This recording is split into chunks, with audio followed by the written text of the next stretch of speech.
Become the first country in the UK to ban parents and carers from smacking children. MSPs voted by 84 to 29 in favour of introducing the law, which will make it a criminal offence. John Finney from the Scottish Green Party put forward the legislation and quoted some of the expert evidence he'd received. All children have an equal human right to respect for their dignity and physical integrity. Assaulting a child for the purpose of punishment should never be lawful. Legalised violence against a child in one context risks a tolerance of violence against children generally. It's being claimed Boris Johnson overruled colleagues and asked for his friend Jennifer Arcuri to be taken on a trade mission to Israel when he was Mayor of London. The trip's organiser says he was surprised to see the businesswoman among the delegates after initially turning her down. Football fans are being blamed for the evacuation of King's Cross Underground station in London earlier. Transport bosses say reckless supporters letting off flares triggered the fire alarm. Staying with football, and Rangers are the only British side leading in the early Europa League games. Alfredo Morelos has given Steven Gerrard's side a 1-0 lead against Young Boys. Manchester United's trip to AZ Alkmaar and Wolves' visit to Besiktas are both goalless. And Instagram's launched a new messaging app as it tries to appeal to younger internet users. Threads is picture-based and has been likened to Snapchat. That's the latest. I'm Kit Bradshaw. Love Sport Radio, on digital radio, online, mobile and smart speaker. This is the Spurs Fan Show.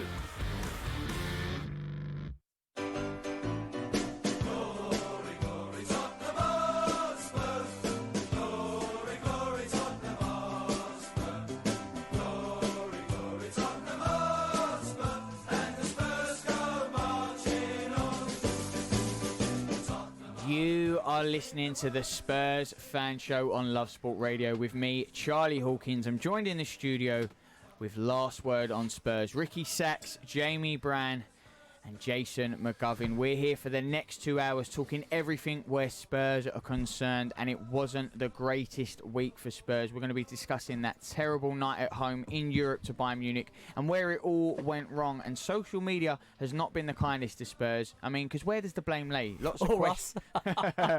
There are lots of questions, Ricky, and not many answers. But we, at the Last Word on Spurs, we're going to try to get to the bottom of it all. And you can have your sakes, your team, your voice. Tweet us at Love Sport Radio or call us 0208 70 20 558. But it is a packed show tonight. We're going to be doing listener questions, talking the fallout from that game, and then hopefully putting the show in a more positive mood, looking to the game on the weekend when Spurs take on Brighton. I know you'll be eager to talk about that one, and forget the one this week, but unfortunately we have to start at the top. Ricky, I'll start with you.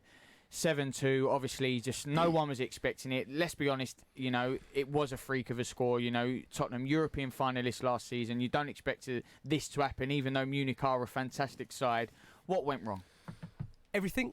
I think obviously clearly in the scoreline, but no, I mean, I'm trying to look for some perspective and I can't really find any perspective to that game. You know, it's very hard to defend a team when they lose 7-2, and I bring the manager in that as well. You know, on the setup of the team, I think I've got to say that this diamond formation just simply isn't working for Tottenham. No. And the fact of the matter is that when it's not working, you have to change it. And, you know, Maurizio, I'm still a big fan of him. You know, as much as obviously this period is very, very tough for him as a manager, I think there's a lot of things going against him there. I still believe that there's players there that just aren't playing for him. And I think that just shows in the matter of how they capitulated in that second half. You know, no matter what you do as a team, look, I can always take my hands off, or take my cap off to someone that, you know, plays superbly like Bayern Munich. Don't take your hands off. No, I won't take my hands off. I'll take the cap off. But to Bayern Munich, they're a wonderful footballing team.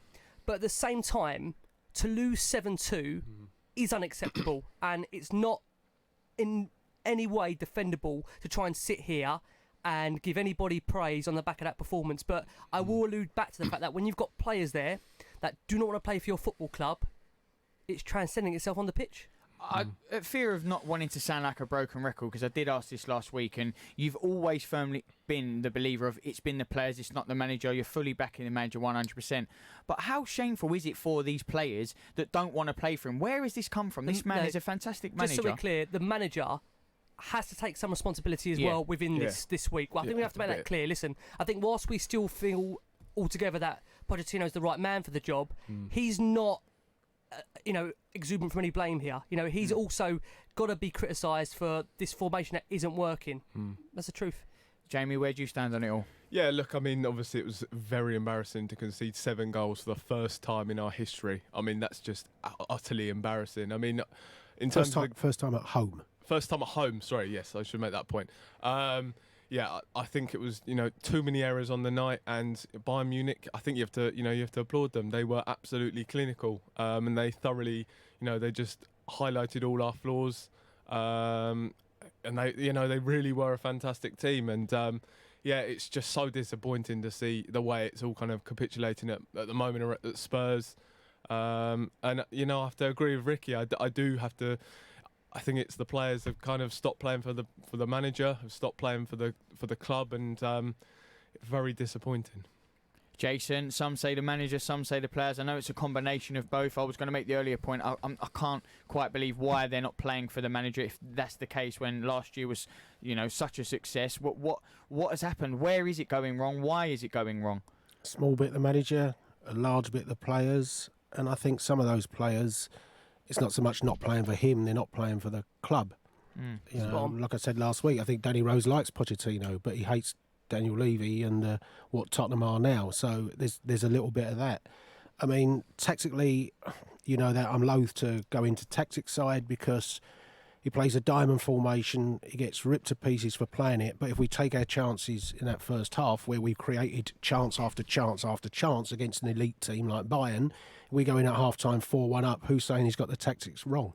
So, it's that those fine details, isn't it? Take your chances. It's an entirely different game. But the way we collapsed in that last 10 minutes is certainly unacceptable, that's for sure. As I say, a little bit down to him, but the players have got to be accountable for that. And my concern always with those players is who went into Spurs Lodge or whatever the new training ground's called on Wednesday morning and pointed fingers and said that wasn't good enough, and how many went in and said, now you know why I'm leaving. I think as much as the performance was unacceptable, I think that maybe we did go very attacking towards the end. So 7-2 was probably, a slightly unfair reflection of how the game went. And it's disappointing because we did start the game so well. And I think it was, it was the mistakes in the first half when we were 1-0 and 1-0 where we just let the game go. Chaz, can I describe that game itself? For 60 minutes, I know Spurs were 4-2 down, but when they get that penalty, they are back in the game somewhat because we could see that Bayern were getting opened up. Ndombele was opening them up, and I made a big case after the game that I said that Ndombele, for me, he was one of the players on that when he came off, Spurs started to fall apart. But, Jace after the game said to me, well, he's knackered. And I agree, Ndombele at the moment just isn't fully fit for a full 90 minutes. But it's not coincidental that he goes off and Tottenham fall apart. Well, I'll be honest, because I do think that Jason has a point there. In any football game, it can be so different. Yes, it was a terrible night. It was a bad day at the office, a terrible performance. I think the scoreline did obviously flatter Bayern Munich. We can't say the quality is that much of a golf of class. But you just highlighted it there, and I'm not trying to put a positive spin on this because, like you said, we can't. We're talking about the players, we're talking about the manager. But I was in here on Wednesday night. Was it Wednesday? We're all trying to forget it, Chaz. Yeah, sorry, excuse me. I was in here in the studio, and it come up. It's 4-2, and I thought. I said on air. I said, I said we're on here. I said there's a game here. This is the one to watch now because Spurs are making a game. And then before I know it, obviously that last 10 minutes, obviously absolute collapse. But it could have been so different. But I know I keep going back to it. This whole the players don't want to play for the club. And I'm watching you on social media. I'm stalking you, Jace. I see that you replied to a tweet about Danny Rose saying that if someone said Danny Rose gets it, if he gets it, what is it he gets? Buttering each week. His performance was poor the other night, and yet he was head and shoulders above Aurier, who put in one of the worst performances you'll ever see. Well, is that even a performance? What is that? Johnny Rose constantly caught out of position. But this is not new for you, is it, Jason? No, I've been saying it for 2 years. I mean, he got away with conceding a penalty on Coman because Coman made a little bit more of it. But you thought, why is he even on the floor in the first place, diving in? Yeah. And yet, because he wins a penalty, everyone sings his name and says he gets it. And you think, I've had enough of getting it with him. Well, already we've had a call into the studio, and you can tonight. We think there'll probably be a few of them. This call is from Adrian. You want to talk about the tactic as well. What did you make of it, Adrian? I thought Poch got the tactics wrong, and I thought the team setup was wrong. The tactics weren't going to work for the 90 minutes. You're asking Alderweireld and Vertonghen to play a high line, and they're not the quickest, with the two full-backs pushed forward, you know. So that failed. Bayern adapted. That failed miserably in the second half. Winks was put under pressure. I don't think Winks' his best position is at the base of the diamond. I think he should be further forward. Someone like Dyer should be at the base of the diamond. Do you think, Adrian, And then we move on to the substitutions. I mean, you take off Dele, fair enough, because he probably shouldn't even start the game. But it's easy to be clever after the fact, you know.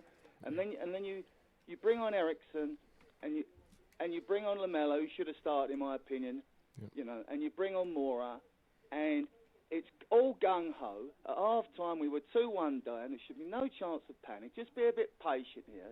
Be steady. See if they've adapted, you know. Control the game. Try and if you have to slow the game down. We were so naive. Everybody went gung-ho trying to get... We got the penalty, which gave us a glimmer of a hope. Everyone went gung-ho, and then they got, you know... And then they got another goal, you know, and then, it all went. I mean, at one time, Aurier was in the number 10 position on the field. What the hell was he doing there, you know? Lamela's going mad at him for it as well. I'd say we was only really going... Eric Lamela came on for Winks in the 81st minute, and the score's still 4-2 at that stage, and you're thinking we've now got 9 minutes to try and score twice.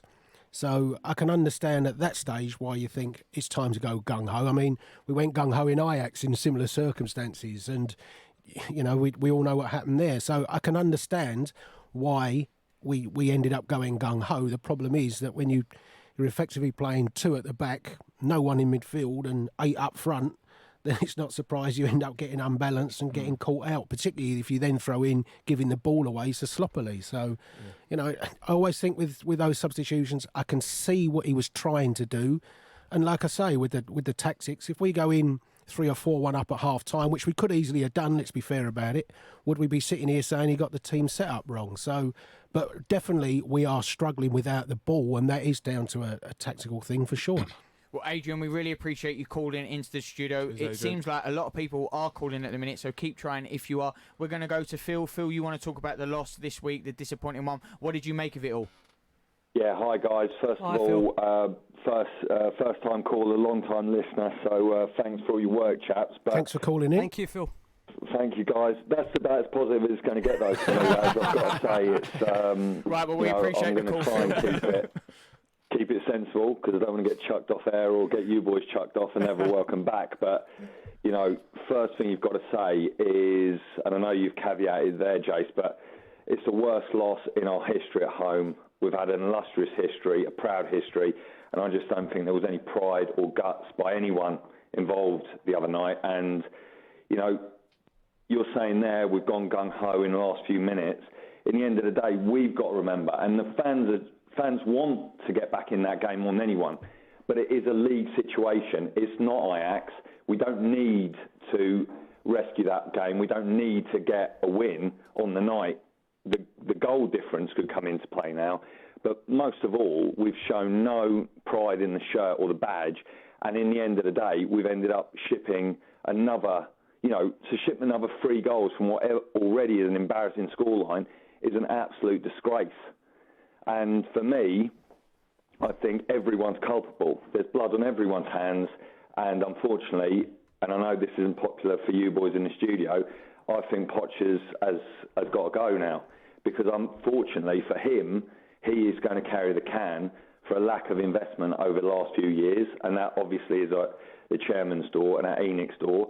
And I think there's a few reasons for that as well, which I can go into if you've got time. But unfortunately, you're not going to be able to get rid of all these players, and you're not obviously going to get rid of a chairman. He's not going to hold his hands up and go. So in these situations, and history's shown, it's always the manager that pays the price. So whether you like him or you don't like him, whether you Poch in, which I know majority of people are, or the growing numbers that think he's taking the club as far as he can, it's going to be Poch that pays the price and carries the can sooner or later. Can I ask you, Phil? Listen, everyone's more entitled to their opinion. That's what the show's about. Spurs Fan Show. We want all different Spurs fans to call in. If you were to sack him tomorrow, who would be the man you'd want to bring in now? Because my concern is that if you're bringing someone in now, you're in a way kind of writing off the season, aren't you? I completely get where you're coming from. I get it as well, Jace.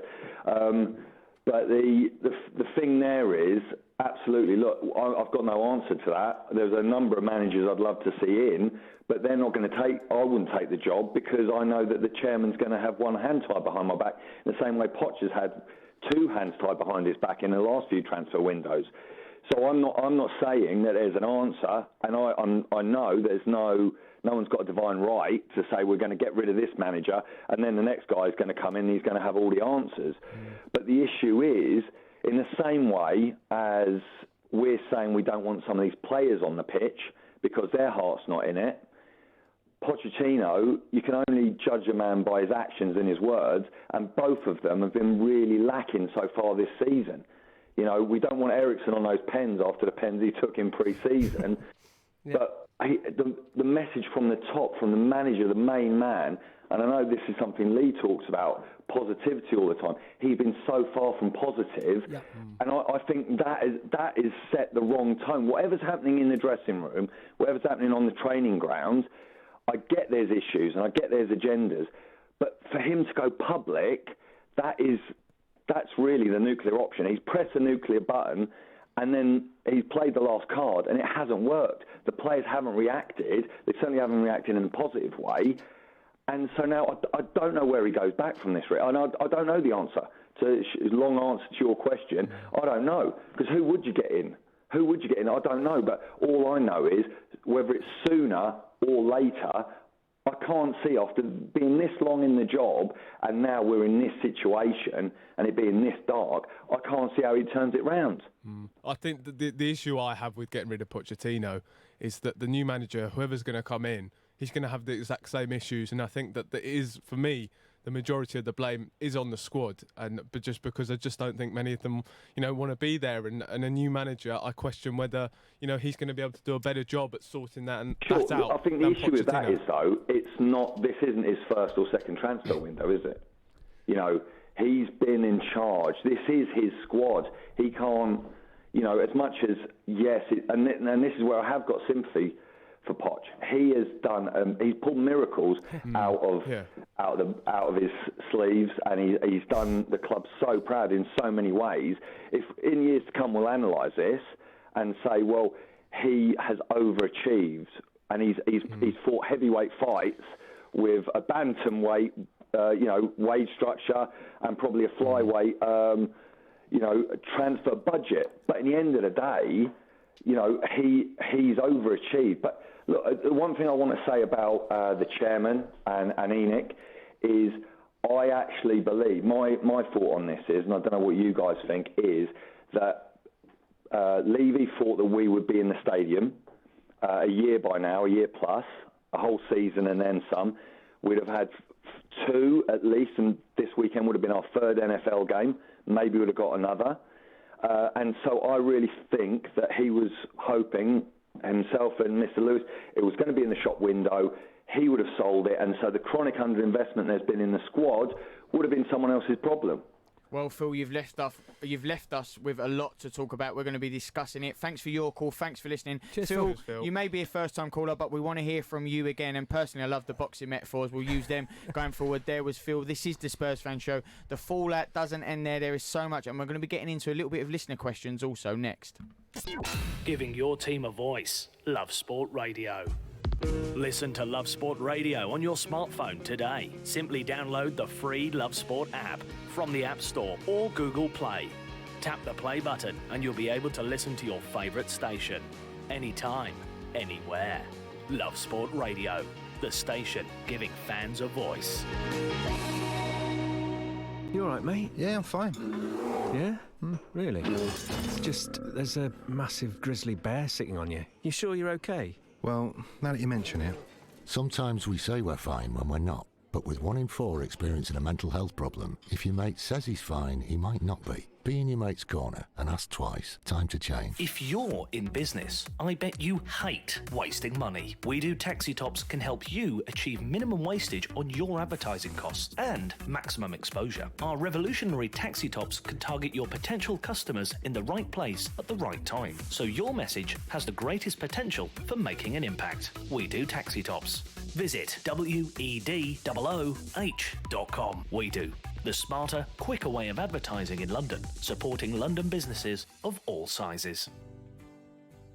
Hi, I'm Barry. I'm a retired school bursar from Chingford. I thought I was paying too much for my energy and went onto a spokesmansaid.com and found that I could reduce my costs overall by £568 per annum, and I'm very grateful for that help. With a spokesmansaid.com, fighting for you, saving you money. If you're driving on a motorway and you see a red X sign overhead, you need to change lanes safely. Driving in a red X lane is an offence. Red X's are there for a reason, to protect you and others from danger. The lane may be blocked by a broken down vehicle or road workers, or the lane may be needed for the emergency services. So if you see a red X, change lanes safely.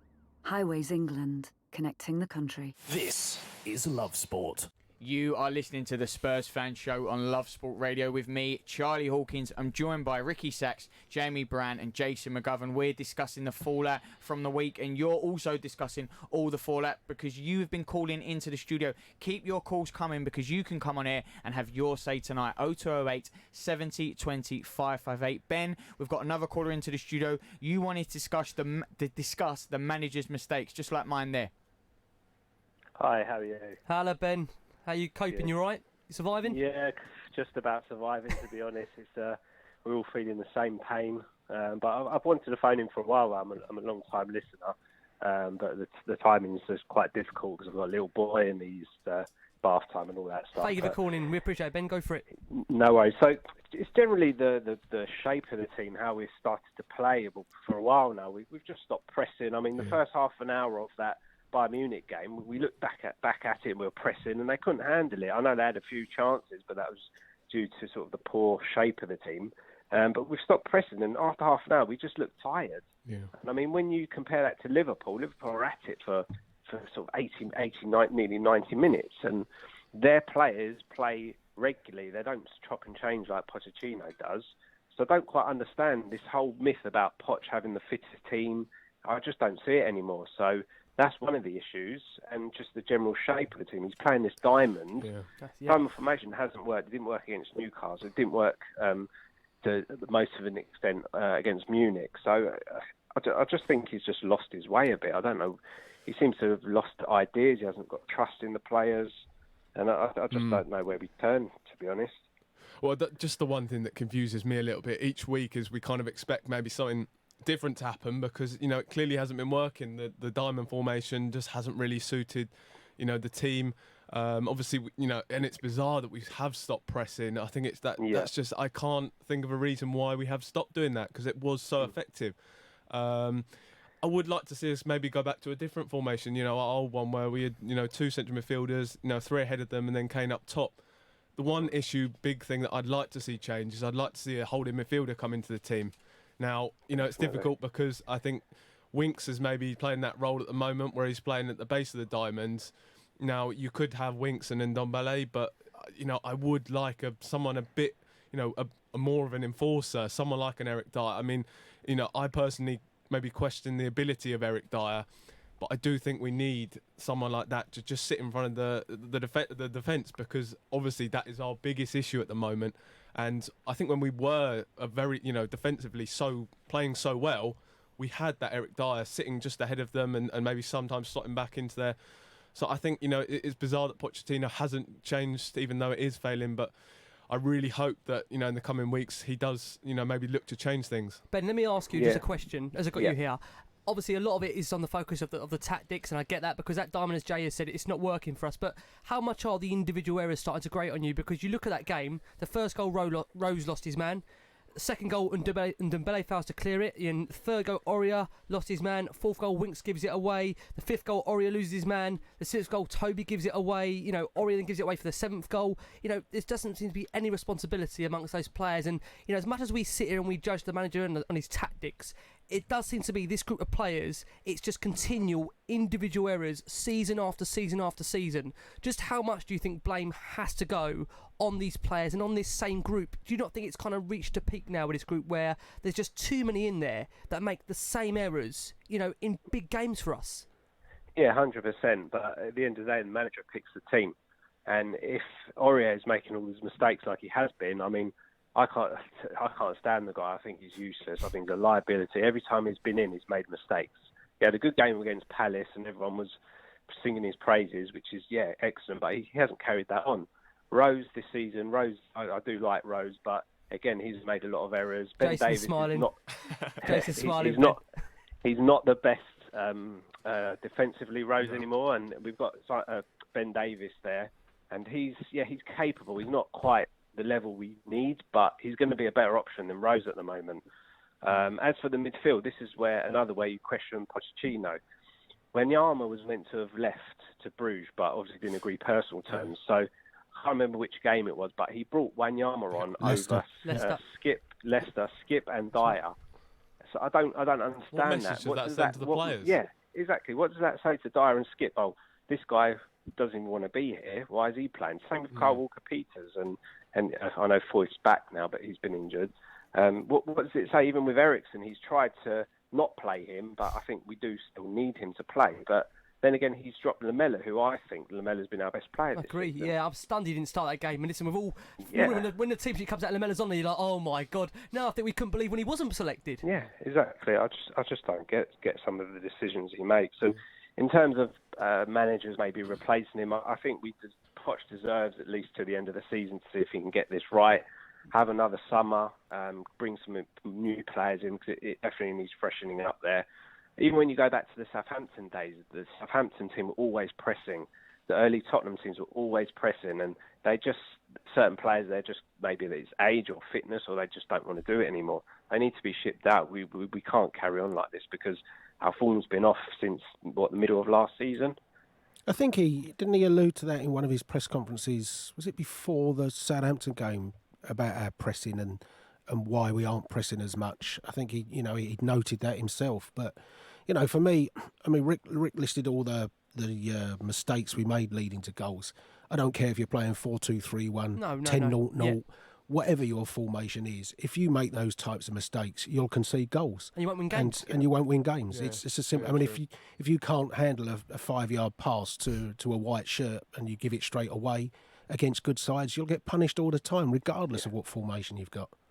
Definitely. Well, Ben, we really appreciate you calling in Cheers, this year. Ben. Really good from you. Thanks. Hopefully we'll hear from you soon as well. I just want to quickly ask, especially you, Jason, how has this pressing style that Spurs were famous for under the manager, how has this been lost, Because now teams are doing it to them. It's what they done to teams. Where has it gone wrong from that standpoint? I honestly don't know why we're not doing it. My gut feeling, and we don't know it because we don't see the training sessions, but I've said all along this year, if you've got players that aren't fully committed and they don't want to be there and haven't got that high intensity in training, then even those players that want to train at that level can't do it, because if the general standard of training will drop. And maybe it's that, and that those levels of real committed fitness that we just don't have. And the whole team, don't forget we're pressing, the whole team has to do it. Oh, yeah. It's no good Kane going, but Christian Eriksen not bothering to do it. Completely. I think with Maurizio, this is how I see things at the moment, that he used to be all about commitment to the team, and the minute you weren't committed, you didn't play. And I think at the moment, he's still sacrificing, it seems, that unity in the squad out of loyalty to the older players, whether they want to be there or whether they don't. And I think until he does go back to his philosophy, stick by what he was good when he first came into the job, giving youth a chance. Harry Winks, you go back, Harry Kane, Dele Alli coming through, obviously quite young, we bought him, but he came through, Ryan Mason, I think now Maurizio has to go back to believing in youth players, and I think like Jay said the other week, we might not like some of the results along the way, but at least you will get the fight of these players, they will play for the football club, and you can definitely question that fight is even there at the moment. Well, this is the big question that we're asking. Where is the fight? Maybe the youth will give Spurs just the fight they need, ignite that spark. We're still talking everything from the game. We're seeing it as a therapy session, getting it off our chest, and you can too. Call us on 0208 70 20 558. This is the last word on Spurs. Love Sport. You all right, mate? Yeah, I'm fine. Yeah? Really? It's just there's a massive grizzly bear sitting on you. You sure you're okay? Well, now that you mention it. Sometimes we say we're fine when we're not. But with 1 in 4 experiencing a mental health problem, if your mate says he's fine, he might not be. Be in your mate's corner and ask twice. Time to change. Hi, I'm Dean. I work for a successful shipping company in Suffolk. Ever since I heard about people's success with the spokesmansaid.com, I knew I had to investigate for myself. Every time I need to compare car insurance, home insurance and energy bills, I always contact a spokesmansaid.com. This year alone, I saved over £260 on my car insurance and also £585 on my energy bills. I saved big through a spokesmansaid.com, and you could too. With a spokesmansaid.com. Fighting for you, saving you money. If you're in business, I bet you hate wasting money. We Do Taxi Tops can help you achieve minimum wastage on your advertising costs and maximum exposure. Our revolutionary taxi tops can target your potential customers in the right place at the right time, so your message has the greatest potential for making an impact. We Do Taxi Tops. Visit WEDOOH.com. We Do. The smarter, quicker way of advertising in London, supporting London businesses of all sizes. My mum and dad say that I don't need lots of sugar. I'm sweet enough already. So we used the Change for Life food scanner app to find out how much sugar is in our food and drink. It's surprising how much we found. So I put my detective hat on to find the healthier choices. Woohoo! Found one, Mum! You can be food smart too. Download the free Change for Life food scanner app today. Love Sport Breakfast with Richard Lee and Patrick Christie's. This is my analogy I like to give for those who play blackjack. And again, we don't recommend you play blackjack on this show, and if you do gamble responsibly. But if you play blackjack, of course, you roll the dice, you get your cards. It's game of 21. Basically, you don't roll your dice. Sorry, you get the cards. Take roll the dice. I'm mixing up two games. You get your cards. Anyway, it's a game. You put the magic beans under the cup and you just whiz it around. You know, we all know. We know the game. You flick the switch, the metal ball rolls down and traps the mouse. And then, then you see if you bluff the other person. But no, and if the mechanical donkey bucks off all the items that you put on it, then you've lost blackjack. And that is triple word score. And that is Hungry Hippos. Weekdays from 6 a.m. This is Love Sport. The fallout on the Spurs fan show continues. You're listening to Love Sport with me, Charlie Hawkins. I'm joined in the studio with Ricky Sachs, Jamie Brown and Jason McGovern. We are talking everything where Spurs are concerned. The callers have been non-stop, but we're also going to give the listener questions a chance because there have been so many this week on Twitter, all on across all social media, so thank you for that. Let's try to get a couple out if we can. This first one's from Ben Taylor, and it says, should we be worried about the Champions League? I feel like we should just concentrate on the top four, maybe the FA Cup now. Personally, I think it's 2 games in, and look at what happened last year. Yeah, well, I think how many games were we behind in, and we somehow came back and rescued, and even with the group we looked like we were heading out and we still got through. I still think, despite the start we've had, that we are more than capable of getting out of this group. I think trying to send the Premier League is also the option. I think as well, it's a bit pointless, isn't it? Spending all year trying to make the top 4 to reach the Champions League. That as soon as you're in it, you say, "Oh, don't bother about it." No. I mean, what sort of player is going to want to join a team that gets knocked out in the group stage and you've got the likes of Olympiacos and Red Star Belgrade? It's going to ruin this Dybala deal for us, Jay. Exactly. And do you really want Thursday football after January? It's all well, all good getting into the top 4 at the end of the season, but when we've done what we've done, if we crash out in the group stages, I just don't think players are going to want to look at that and want to be a part of it, to be honest. I think as well. I mean, the fixtures in front of us, back to back now with Red Star. Yeah.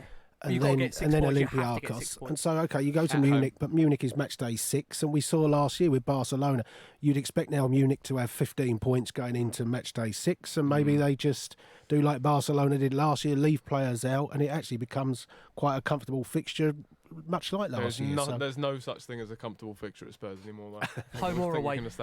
Well, we could talk about how much the stadium has played a part. Let's carry on with the listener questions. Also, if you do want to call in, please do 0208 70 20 558. This next question is from Nick Palmer. Is the manager actually a good tactician, or have we succeeded to date because he motivated them and now he hasn't got the ability to do so with the same set of players? That's gone. Is this the reason why? I think that's what a manager what he's achieved with his squad that he's had is above and beyond where he's got us. I think, like the chap said on the phone call beforehand, that when you look back at this period in history at Tottenham, Maurizio Pochettino, on his time will go and he'll leave the club, he has overachieved with the group of players that he's had at Tottenham during his tenure, 100%. That doesn't mean he's not to blame from the tactical perspective, because I think we all sat here and said that the diamond formation just isn't working for Tottenham. And I'll say it again, with Maurizio, I think as much as I love him, he is fairly stubborn in his tactical approach, and when something isn't working, I think my only criticism of him, Jay, would be he needs to change things quicker. Is that fair? Oh, 100%. I think that's certainly one of the issues I have with him. On being whether he's a good tactician. I mean, that's last season at White Hart Lane. We played some absolutely incredible football. So I don't doubt his ability as a manager. For me, it's just the personnel he's got. I think that as we've established many times, the core group of players that he's got isn't as good as they once were. They're not fully committed to the club, and that's where the issue is. He just hasn't got the right set of players to be able to play the way he wants. I 100% do not doubt his ability. We saw that. We've seen that in many seasons where we played amazing football. So, yeah, I think it's rubbish.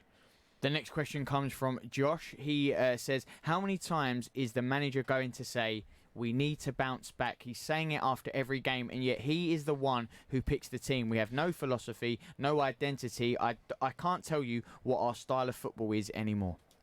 Fair comments, and I said, didn't I, after the last couple of press conferences, I don't really care what he says, because the proof of what he says is what you see on the pitch. And we had team meeting 2 weeks ago, we had a team meeting last week, and now we've had another apparent inquisition today. And you can't keep doing it, because if you've needed 3 in 3 weeks, it suggests that the ears aren't just listening to him, isn't it? So we are. It's hard to see what our style of football is at the moment. And I've used the word, his own selection sometimes undermine him, and you're right with, for instance, with that Wanyama one, if you're bringing him on in front of Dyer and that, what is it telling Dyer and Skip, and they're looking at you, and even somebody like a Kane or a fully committed player must be looking and thinking, why are you doing that? And so even those that are fully committed will slowly start to have doubts as well. Do you know what I've got to say, just on that point, about the commitment, this stat is damning. Bayern Munich dominated the ball with 60% possession, yet still ran out Spurs 112 kilometres to 108 kilometres.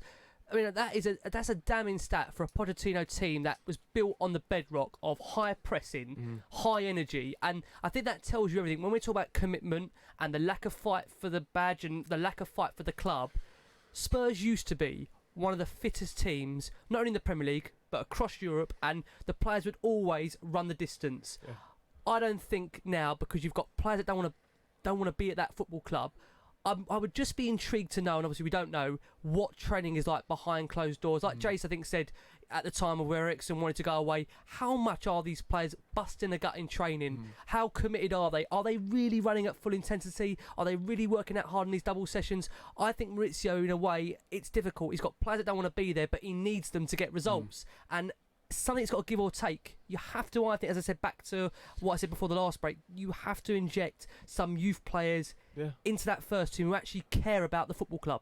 When we played how you just described with high energy, we used to be described as this young team, and of course now many of them are quite a lot older than they were, and maybe they just don't have the physical capacity to be able to do what they once were able to do, and unfortunately, as much as we don't like talking about transfers, I think that the wait for a transfer is really costing us now, because you've got too many players that have aged, and the core group is a lot older than it once was. Can I ask you a question? Last week on the show, Jamie, I said, I asked you all, I said, how bad can it get? Where does it go from here? And you said to me, this is how bad it gets. We're out to Colchester. It can't get any worse than this, can it? And not to be silly or make dramatic of it, because I don't want to, but, obviously now this result this week, you have to get through this.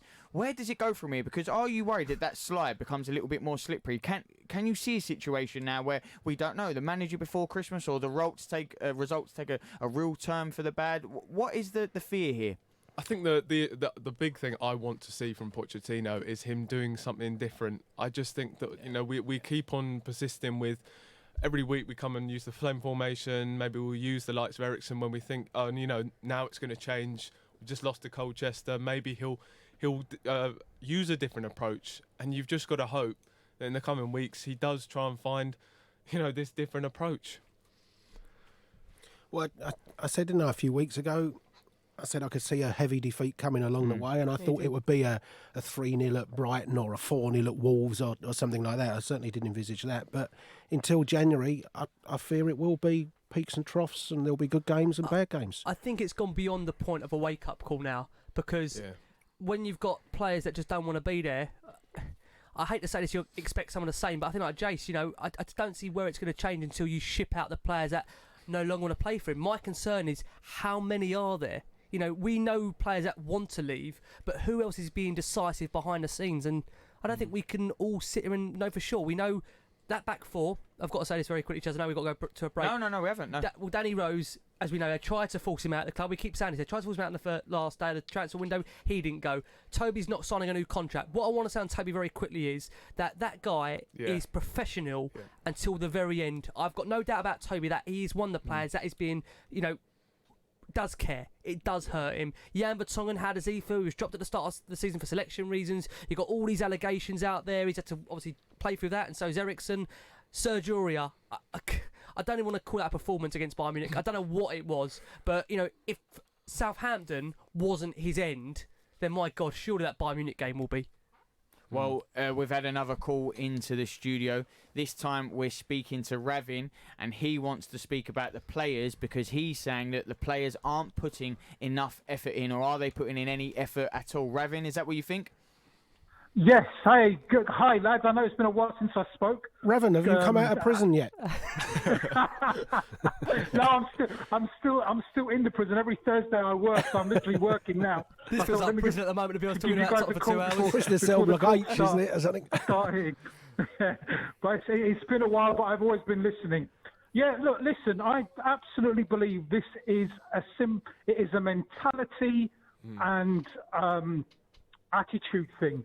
And I think one of the callers was saying before about how Pochettino used to get them all motivated. And what I don't understand is why haven't these players got the self-motivation to keep themselves going? I mean, look at someone like Christian Eriksen.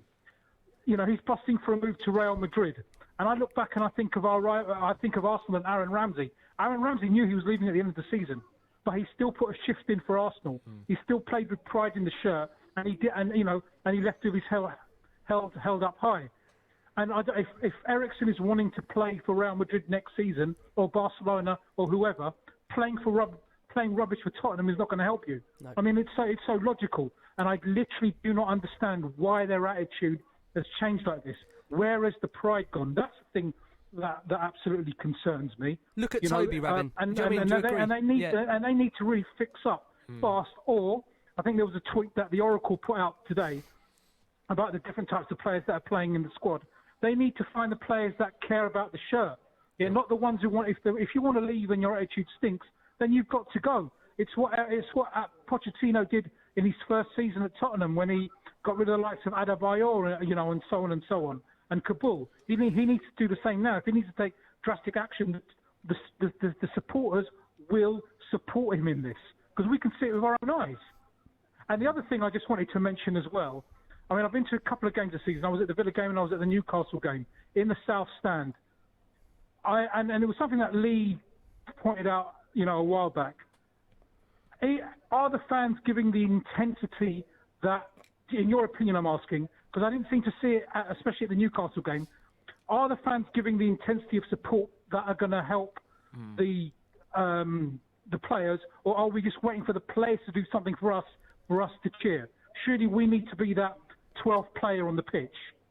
Oh, 100% agree with that, and I think, you know, I did make that point as well that against Newcastle, you know, during these smaller Premier League games, there just is no atmosphere. But then when it comes to, you know, the game against Bayern, it's a big game. They're all totally up for it, and that can't be the attitudes. I think for every game we've got to get up for it. And I think it was against Newcastle. I think it was after that me and Lee were complaining about the atmosphere. That's exactly when the players need the backing, because getting on their back, it's just going to make it even worse. And I totally agree. I think that as fans, especially in this really difficult time for Maurizio, we know we love him so much, but we've got to stick by him. And even the players, even if we don't like them, you know, I was still singing Dele Alli's name, Danny Rose's name on match day. I got a bad look from Jason there. But you've just got to, you know, could kill. Exactly. But you've just got to back them until the end. On match day, you've got to put aside your differences. and definitely think the fans have got to play their role too. Well, Ravin, we really appreciate you calling. Thanks for calling. Really Thank good you, to hear Ravin. from you Cheers, in a while. Ravin. Ravin there talking about the players. Don't worry, Jamie, I will defend you because I've got to admit I'm a little bit scared and I'm sitting next to Jason tonight. So honestly, I can't wish away this show sooner enough. I was talking about Spurs. This is the Spurs Fan Show on Love Sport Radio. Love Sport Radio, the station giving fans a voice. This Saturday from 8 a.m, join me, Patrick Christys and David Prutton on Love Sport Weekend Breakfast with former England and Lions rugby player Ian Hunter. We'll be with you until noon with all the build-up, updates and analysis of England's battle against old enemy Argentina at the Rugby World Cup. Then next Saturday from 8 a.m, Ewan Thomas, Paul Mortimer and Ian Hunter bring you can't miss coverage of Le Crunch as England and France face off in a decisive group game. Love Sport Weekend Breakfast, Saturday from 8 a.m. Love Sport. Are you being fobbed off by a company? Are they letting you down? And are your complaints falling on deaf ears?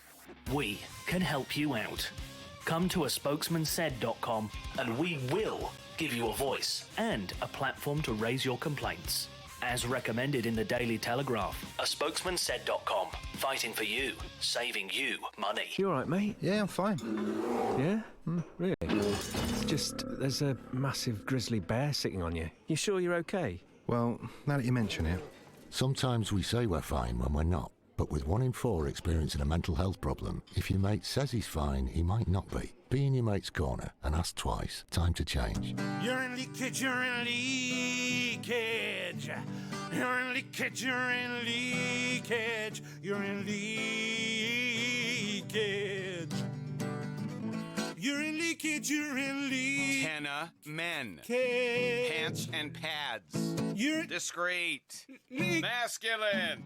You're secure absorption zone. Buy online or in shops. You're Tenna men. Keep control. Urine? No. Hi, my name's Bob.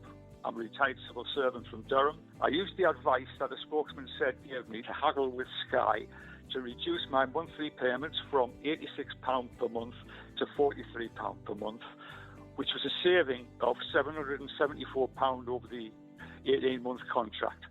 A nice little result, if I say so myself, but it was only due to a spokesman said on his brilliant advice that I was able to do a deal for the new contract. With aspokesmansaid.com. Fighting for you, saving you money. If you're in business, I bet you hate wasting money. We Do Taxi Tops can help you achieve minimum wastage on your advertising costs and maximum exposure. Our revolutionary taxi tops can target your potential customers in the right place at the right time, so your message has the greatest potential for making an impact. We Do Taxi Tops. Visit WEDOOH.com. We Do. The smarter, quicker way of advertising in London, supporting London businesses of all sizes. This is Love Sport. This is the Spurs Fan Show on Love Sport Radio with me, Charlie Hawkins. I'm joined with the last word on Spurs. Ricky Sachs, Jamie Brand and Jason McGovern. We're discussing everything where Spurs are concerned, and so are you. It's your team, your voice. We've been enjoying your calls into the studio. Keep them coming. 0208 70 20 558. And we've also had a tweet this evening, this one from The Beard, and I must say The Beard is very strong indeed, but he's saying the problem is the players are not fully committed to each other. Guys are getting contracts and other players aren't getting them. There is too many egos in the way. Egos are the problem, Jace.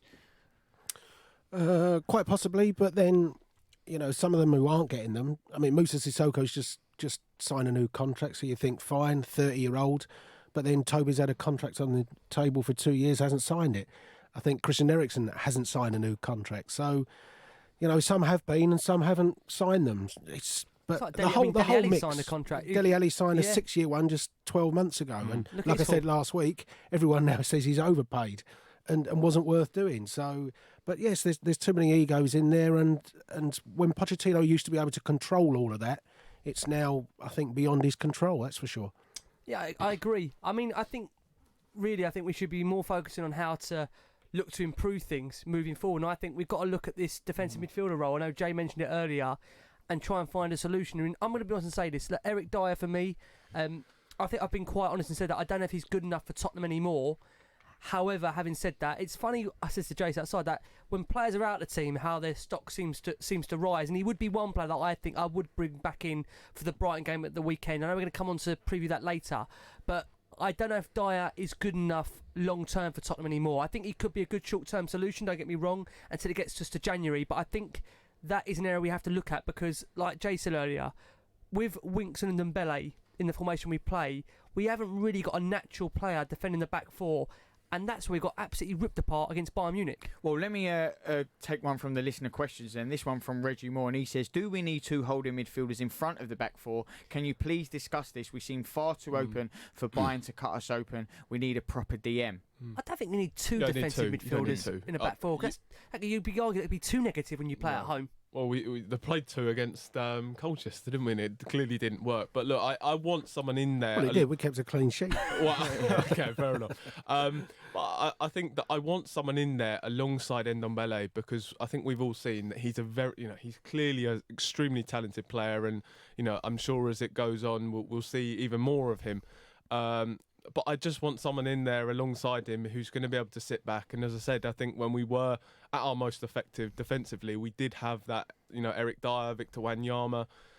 But Dembele, that's what exactly, it was. Exactly, but I look at our options and, none of them really jump out at me. I mean, maybe you can go with Winks again and maybe he does fill that role in holding midfield. But as Ricky said, I have to question the ability of Eric Dyer. But, I don't know, it's a really tough one. Well, the two title-chasing years as such, it was Dyer, Dembele the first year, and the second year when we played three at the back, it became Dyer was in the back, wasn't he? Yeah. And it became Wanyama, Dembele. Well, and I wouldn't call Dembele an out-and-out holding midfield or defensive midfield player. He was a player that liked to come short, get the ball off the back four and take you 30, 40 yards up the pitch. So I don't think you need two. And if Ndombele we see long-term perhaps doing the Moussa Dembele role, then definitely I think if Dyer's not up to it, then you have to look at it and say, let's go and do that. But the interesting thing is that we're all saying we want players who are really committed and fighting for the shirt. And so if it's Ndombele and a Mark II Eric Dyer, there's no Sissoko, there's no Harry Winks, and there's two players who are really fighting for the shirt. How do you feel about Eric Dyer? Because I feel like he was a Spurs fan's favourite, and almost now he seems to have fallen out of favour a little bit. Some people questioning, is he good enough for where Spurs, where they want to be, where they are going? Is this true? How do you three feel about him? I think he's a good squad player. But just a squad player. That's where I see it, if I'm being honest with you. I mean, I know people say you shouldn't get too sentimental. For me, he's a good, as I said, he's a good squad player, but nothing more than that. I don't think Eric Dyer's good enough to get you to a title. No, yeah, I'd probably have to agree with that. But I think the one thing I would like to see from Dyer is, he's been very unfair. I don't think he's really had a consistent run in the team for the last 2 years or so. Been injured. So that's the problem. It's difficult saying he's not good enough, but he hasn't really been given a chance to show whether he is good enough. So, I would like maybe to give him a chance in holding midfield because, as I said, I do think we need one. Jason? For me, I do like Eric Dyer, and I think where he started to lose form was when we really lost Moussa Dembele, and he had somebody that he trusted alongside him. And then with Moussa Dembele being the player he was, Eric Dyer could just simply concentrate on doing Eric Dyer's job. And then as soon as you lost Moussa Dembele, Moussa Sissoko plays in midfield. He's not necessarily got that discipline, disappears sometimes from the central area. Eric Dyer suddenly has got the work of two people to do in there. And you start to get pulled out of position yourself. And then you throw in the fact he had bad illnesses and he's had a few injuries and things. I think, if you got Eric Dyer alongside one player of Moussa Dembele's ability, you'd get Eric Dyer back to what he was. But are you not surprised, Jace, then, that Maurizio hasn't selected him more? Because there's been plenty of opportunities recently where he hasn't given Dyer the opportunity over other players. You said like Wanyama's coming in games where you could argue this guy's close to leaving and Dyer's on the bench. Yep, no, I'd agree with you. But whether, again, is that a question that when he looks at him in training, have the illnesses and the injuries taken that little bit away from him that we all assume that he's still got, but maybe he hasn't. Just very quickly, another listener question from Kevin Hill. He's asked a few questions, and I think we've covered quite a few of them. But he put as his last question, are Spurs overtrained? They always look shattered after 30 minutes. I don't know. We did all right in Ajax after 30 minutes, didn't we? I think it's an easy thing at the moment to say, but it's perhaps it's not overtrained. It's perhaps undertrained at the moment, or under trying to train that is more the problem. And like we say, it affects the intensity, it affects the pressing, and it'll affect the energy levels. Goes back to how much I think are these players trying, Chaz. I think that's the big question. You know, I'll be honest, there's certain players I will eliminate from that. Sonny, Harry Kane, Harry Winks. Toby Alderweireld, I think, is professional to his last day, as I've said. Sissoko. Eric Lamela, Sissoko. I think it's very clear to see those players that are deeply affected. Jan looked devastated in his interview. Hugo Lloris, he looked upset, but sometimes it's Hugo's words that I'm frustrated with. Not always the way he looks. It's just what he says at times. You think you're meant to be the captain of the football club. Maybe that's why he's saying those things. He feels like he needs to come out because he is the captain of that team. Wrongly or rightly, could that be a reason why? Yeah, but Harry, you know, I just feel with Harry Kane, there's been stories that we're going to come on to it in the second half of the show that he's been linked with a move away from the club. And I'm starting to almost feel sorry for Harry because although I'm a Tottenham Hotspur fan, I love him as a player. I love him representing our club. And you know what? I can understand that he's sitting there questioning the fact of, where's his club going? Am I going to win trophies at Tottenham? Where's the forward thinking, plan here? And he's got players around him that aren't really trying. That must kill you as a player when you want to win everything. How must he feel seeing Ericsson in training, Aurier in training, Rose in training? That must really hurt him. I tell you, it's hurting supporters watching it. I was hurting listening to it. I was getting quite emotional then. Ricky went on. I was thinking, please don't stop because I can't come back to this. Please don't cry. Yeah, there's a certain amount of dust in this room. Just very quickly, there is a tweet. We let Dembele leave. We've been awful in 2019. We've scammed our way to the Champions League final. It's because we haven't replaced him. Well, no, but I think we did. I think Tongi and Ndombele came in to replace him. No, I think we did. We did. No, we did replace him. So I probably would say I disagree with that. I think we got a very good replacement. And to be perfectly honest with you, was Dembele, he never stayed fit enough. In that final season, especially. How old was he? 30 when he left us. So you can't certainly place the blame on Dembele leaving as the issues behind Spurs, struggling for form. Well, we've had some strong views tonight, some strong, emotional, passionate rants from Ricky. I'm glad we're coming up to the news because I feel like I need a minute, but you can still get involved. Call us 0208 70 20 558, but don't go anywhere because there is another hour of the Spurs Fan Show. Love Sport. Get ready for Brexit on the 31st of October. Brexit will bring changes that affect businesses in many ways, particularly if you buy from EU suppliers, sell to EU customers, provide services to EU clients, and receive customer data from other businesses in the EU. Businesses need to prepare. Find out how at gov.uk/Brexit. Get ready for Brexit on the 31st of October. Hello, I'm Tim from Bolsover. I'm a retired teacher. I was looking for a better electricity deal from my parents when I got an email from a spokesman said it was a fixed deal for 2 years, which was better for my parents, less for them to worry about. And when I had to look at the sums, I had to recheck because I couldn't quite believe it. They were going to save over £900 each year they were on that deal. Needless to say, we signed up pretty quickly. With a spokesmansaid.com. Fighting for you, saving you money. If you're in business, I bet you hate wasting money. We Do Taxi Tops can help you achieve minimum wastage on your advertising costs and maximum exposure. Our revolutionary taxi tops can target your potential customers in the right place at the right time, so your message has the greatest potential for making an impact. We Do Taxi Tops. Visit WEDOOH.com. We Do. The smarter, quicker way of advertising in London, supporting London businesses of all sizes. Driving too close to the car in front gives you less time to react. You may not realise that you're tailgating. Leave a 2-second gap between you and the vehicle in front. When it's wet, leave a 4-second gap.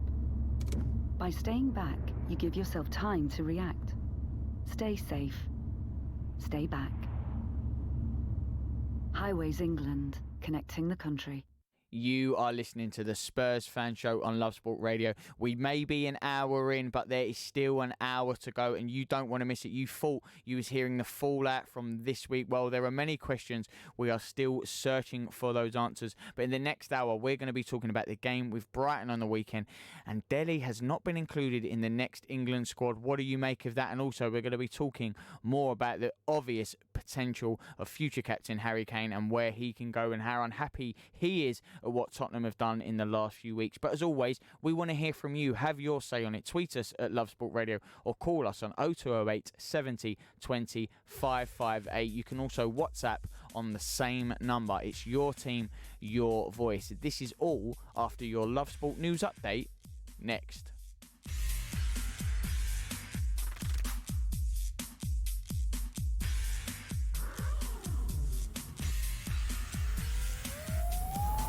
On digital radio, online, mobile and smart speaker. This is Love Sport News. From the Sky News Centre at 8, a member of staff at the police headquarters in Paris has killed 3 officers and another of his colleagues. The 45-year-old attacker, who's worked there for 20 years, was shot dead at the scene. Authorities say he never showed any problems and they don't know what his motive was. This man works in the building. I was in the offices and to my surprise I heard gunshots and straight away I told myself this is not normal. I realised it had happened inside. Moments later I saw 3 policewomen crying. The Scottish Parliament has voted to make smacking children a criminal offence. Yes, 84, no, 29. There were no abstentions. The motion is agreed and the Children Equal Protection from Assault Scotland Bill is passed. It becomes the first part of the UK to make the change, giving kids the same protection from assaults as adults. The Green Party politician who proposed it says it sends a strong message that violence is never acceptable. Parents and carers have been allowed to use reasonable force to discipline children. A former advisor to Boris Johnson has revealed he asked for his friend Jennifer Arcuri to be included on a trade trip when he was London mayor. Downing Street insists everything was appropriate and above board. An inquest has heard an ex-EastEnders actress died after taking an excessive amount of morphine while suffering from 2 terminal lung conditions. Sandy Ratcliffe, one of the soap's original cast members, played cafe owner Sue Osman in the 1980s. will.i.am has accused Microsoft of copying his design of headphones. The tech giant revealed its new earbuds at an event yesterday. And in sport, Wolves scored an injury-time goal as they beat Beşiktaş 1-0 in Turkey in the Europa League. Manchester United's dreadful form continued with another drab display against AZ Alkmaar in a goalless draw. Rangers conceded in stoppage time as they lost 2-1 at Young Boys. That's the latest. I'm Kit Bradshaw. Love Sport Radio. On digital radio, online, mobile and smart speaker. This is the Spurs Fan Show.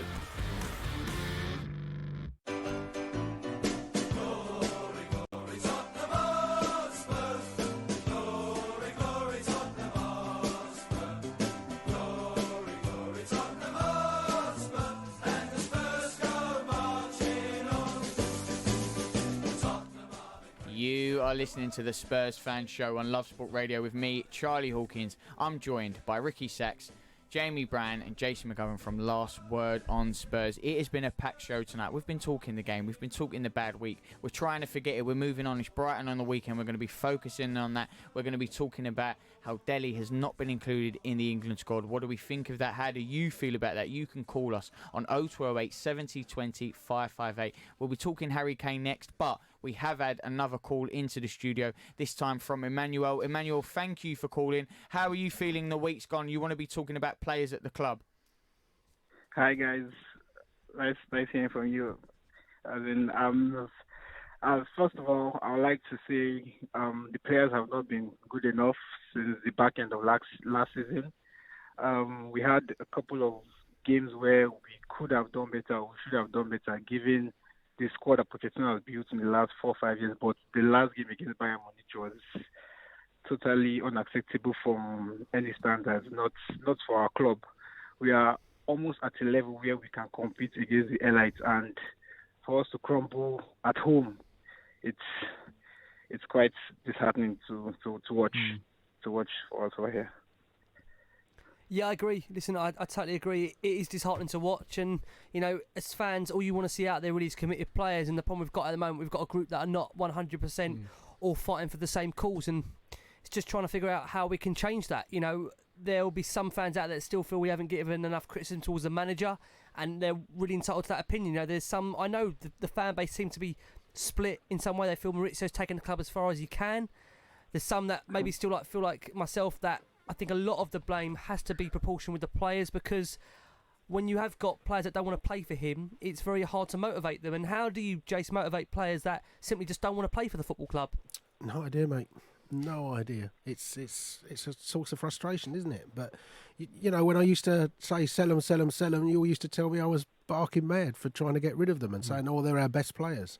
So, you know, some of it we've laid problems at our own door. Yeah. Can I quickly ask then, Jason? I know, Emmanuel, you're still with us and we'll come back to you. Jason, do you think, though, maybe Spurs missed the boat? They weren't acting quick enough before, you know, let's say a few seasons back. They should have seen this coming. You know, you've got to adapt and move before these situations happen, and they should have, you know, strike while that iron was hot.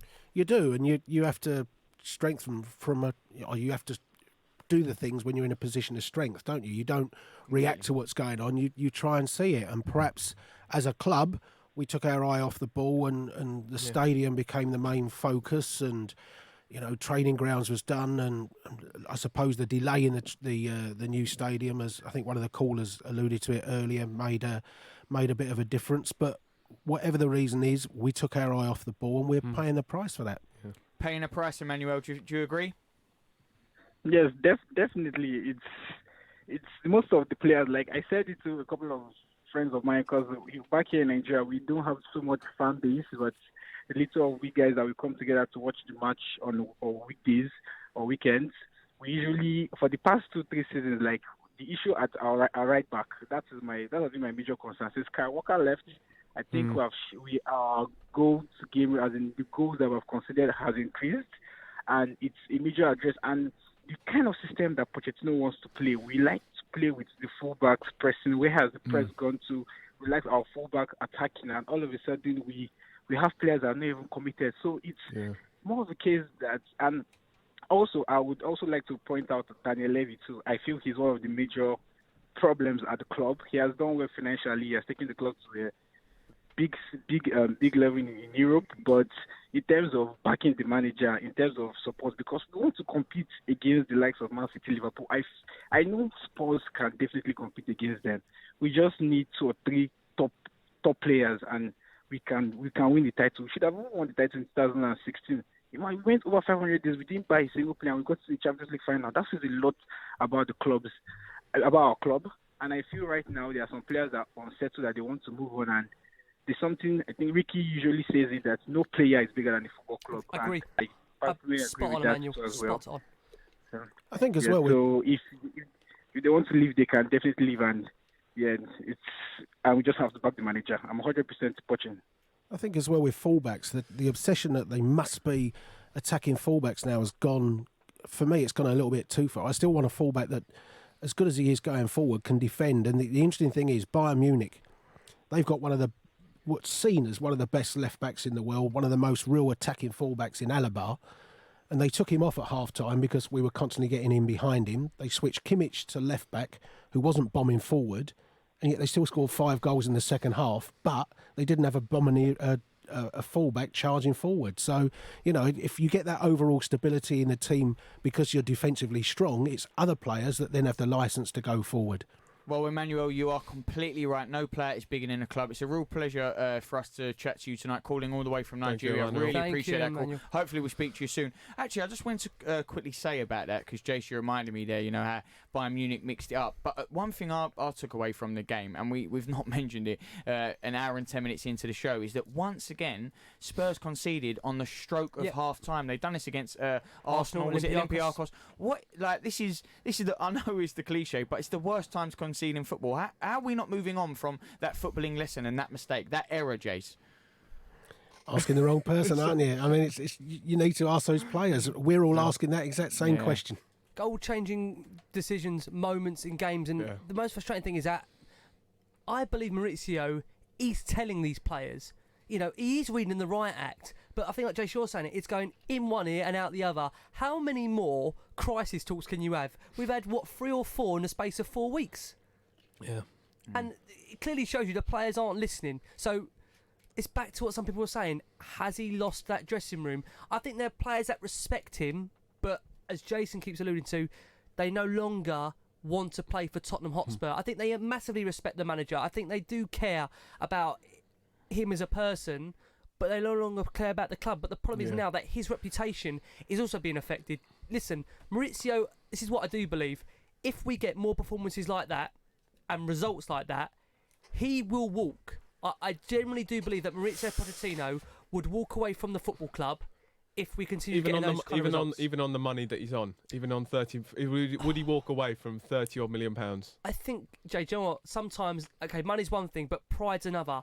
And if he feels like he hasn't got the support of that dressing room, and also he's been humiliated by the team, I don't think he'll stand for that. I think he's got too much pride, and I also think he won't accept being hounded out by supporters. He won't go like Arsene Wenger went, so he won't wait for banners to come out and whatever. He knows his worth.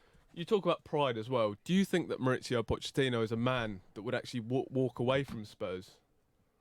Just the kind of character that he is. I just feel as though he is a guy. I think if the Real Madrid job came up now, I think he would leave the club. Wow, it's very interesting. I want to go back to that, but we've had another call into the studio. Please keep them coming. 0208 70 20 558.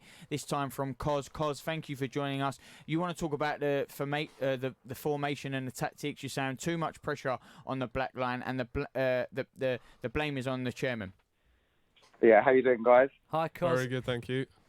I've threatened to call a couple of times. I've seen your tweets, Cos. This is going to be interesting. Yeah, I know. I'll get the popcorn. Go for it. You know what? I'll be gentle. But basically, just regarding the performances in the back line, obviously, Sissoko's apparently come out and said how we struggle to play the diamond because obviously our fullbacks don't get high up the pitch, so the midfielders need to cover that area also. Dyer's not my favourite player, but I do believe that if Dyer can come into the team and support, basically help take the pressure off an ageing Vertonghen and Toby, and obviously a weak Aurier and Rose, because as we all know, our four fullbacks are terrible. I'm totally with Jace regarding Danny Rose. He's become quickly my least favourite footballer. He doesn't bomb on anymore. We used to play Rose over Davis because he used to get to the byline and make runs, which Davis would just defend. But now he doesn't do that anymore. So surely it's Davis' turn to get a chance. But all in all, they're simply not good enough. Well, it's hardly surprising that our defence is the weakest area in the team, because if you go through the list of them, the likes of Rose, Vertonghen, Alderweireld and Aurier, all their futures are uncertain. And when you've got four players that are starting and have had issues with wanting to leave the club, as I said, it's not actually that surprising that we've been so poor defensively. And this is where I've said it earlier in the show. It's just bizarre that Pochettino hasn't decided to change it, because it clearly hasn't worked. And I think it's I would like to maybe see even Davinson Sanchez come in for Jan, or one of the younger players come in. I think Japhet Tanganga, I mean, people will question whether he's ready to come in, but he's going to have that sort of attitude and and hunger to play for the club. And he's never let us down. I think every time we have seen him play, he's never let us down. And that's the sort of attitude that I want to see playing for Spurs, because we perceive these players as Jan Vertonghen, Toby, as being top players, but they're just not performing as top players. So I want to see Maurizio Pochettino change it. Because what do you want to say on the ball? Because I'm conscious that I want to make sure we get your opinion on the ball. I know you've been saying you want to call the show, so please let me hear your opinion on the ball. Just like basically what Jamie was saying just now, and just regarding that back four, it's not a secret. Aurier in the summer wants to go. Danny Rose wants to go. Toby's out of contract. Jan's out of contract. And these four players, who basically is our starting back line, none of them want to play for Spurs. Exactly. None of them. How can you have four defenders? And it is week in, week out, basically. That's. I think we all agree that's meant to be our best back four. I'll just jump in. I wouldn't say none of them want to play, because I think Vertonghen does want to be there. I think Vertonghen wants a new contract, and he's disappointed he's not getting a 2 or 3. That's a different thing. But I think Vertonghen generally does still want to be there. Yeah. But the other three, I accept. Possibly. Cos, what do you want to say on the board? Yeah, let's hear your thoughts on the board as well, Cos. I know you're conscious to get that off your chest as well. Yeah. Just basically regarding on the board, is that like Daniel Levy? To me, okay, I'll run about Daniel Levy week in, week out, so you guys see and so on. I see you, Cos. I see you. I think Daniel Levy is a brilliant businessman on certain aspects. Aspects as in, like, he gets great money for players who are basically not good enough anymore. He will get decent money. Looked like he was going to get decent money for Wanyama. He does good business sense regarding that. But he's hung Pochettino out to dry with not signing two half-decent fullbacks. Our fullbacks, I know I keep going on about these fullbacks, our fullbacks wouldn't get into a mid-table. They won't get in the West Ham team. Yeah. And this is Tottenham. We're Champions League finalists. We're a top four shoo-in, apparently. Yeah. And like, How about that anymore, I think they've hung Poch out to dry. 100%. What is he meant to do? I think if when you've sold Kieran Trippier and you've decided not to bring anyone else in, it was always going to be an issue. I mean, error. Maybe in a way we were very unlucky with Foyt's injury because I think he was the plan to come in at right back. But Jamie, Juan Foyt, all of a sudden, who's seen the guy play at right back? It's difficult because the Argentinian national team manager sees it, Pochettino's seen it. But, I personally think that he could do a good job there because I think he is a very good footballer.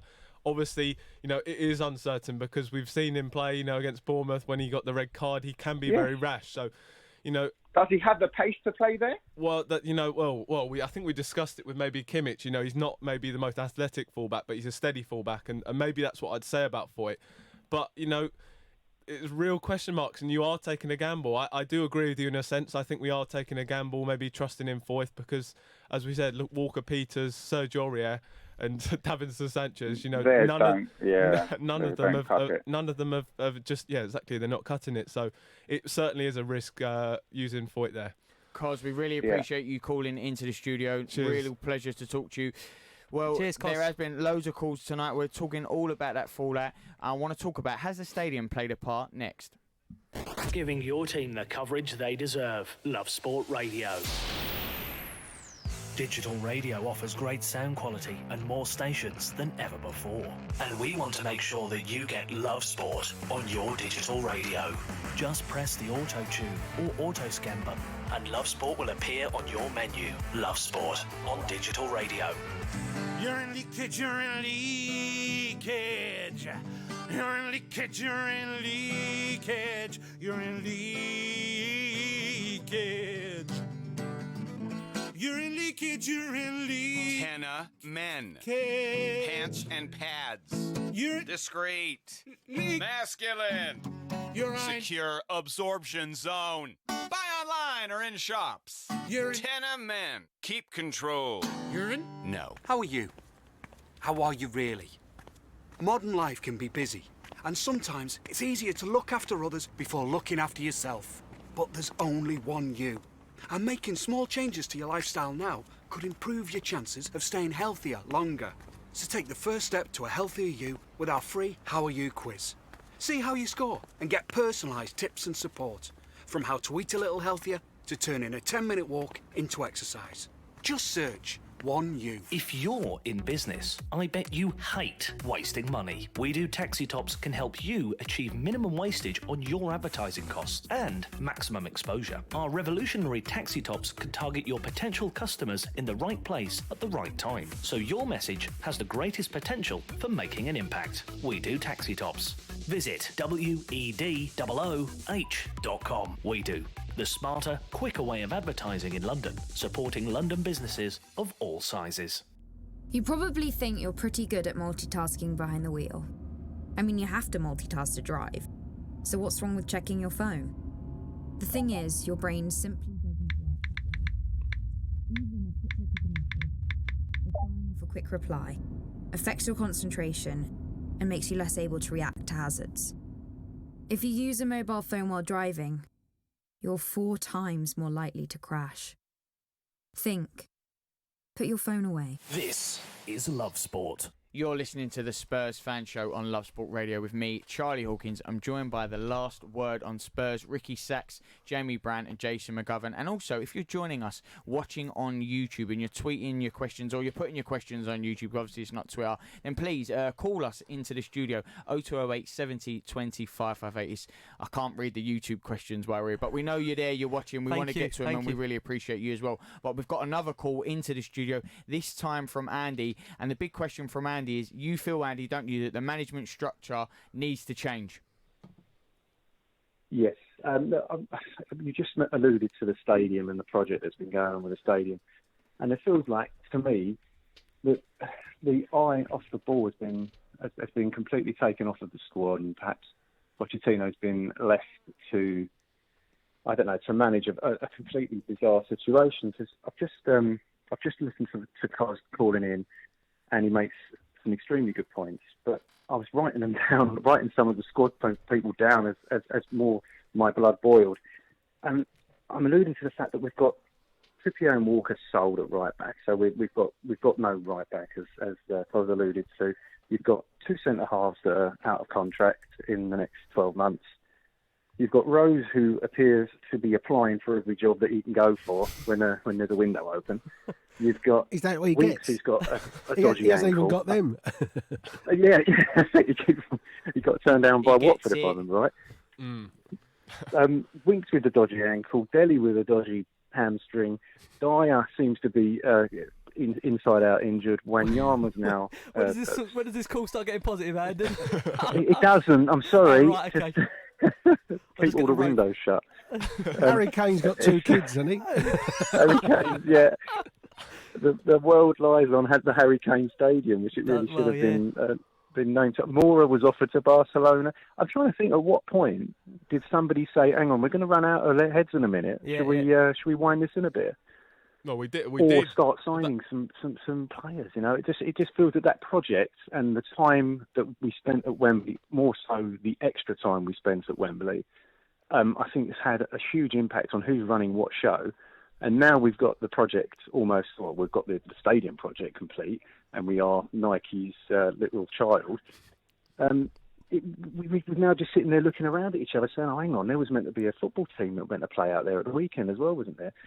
Can I ask you, Andy, just on that point, because this is key to what we're going to talk about next. I want to get your first thoughts on it. Harry Kane, there's been a lot of speculation in the press today that, you know, Harry might be considering his future along with the other senior players that don't want to be at the football club. Could you blame him? If he's looking around that dressing room now and he's seeing there's so many players that want to leave the football club, there's not really a clear direction at the moment. We've got a manager that has in the past, you know, flirted with Real Madrid. The stadium at the moment, it's not in the, let's be honest about it, it's not the greatest atmosphere at times. When you're looking at Harry, who's the poster boy of the football club, how much does his future concern you? Do you think he could get tempted away? Yeah, of course he could, because I said that Bale wouldn't, and he did. You know, Bale was the cover boy, was the poster boy, and I was convinced that was never going to happen. What a fool I was. And it would happen. Of course, history would repeat, and he will eventually consider his trophy cabinet, and he will consider, you know, the legacy that he leaves behind, because golden boots only account for so much, don't they? And Audi Cups, and eventually you're going to want what your mate went over the other side of the world for, and that's for the European Champions Leagues and the La Ligas, or the Premierships worse still if he goes internal, you know. So of course you could not blame him if he did do that. I don't personally think he will. I think another 12 months we will get. But then what happens in the next month could impact that. It really is. I think we really are at such a brittle point, walking on glass at the moment, that for the next few results, I think I read it on Twitter of all places to read it. But when you consider if the next 3 games, if we were to go into the next 3 games without picking up, let's say the 6 points that we probably should be right to get in, or 9 points, it's going to be a real bloody place to be.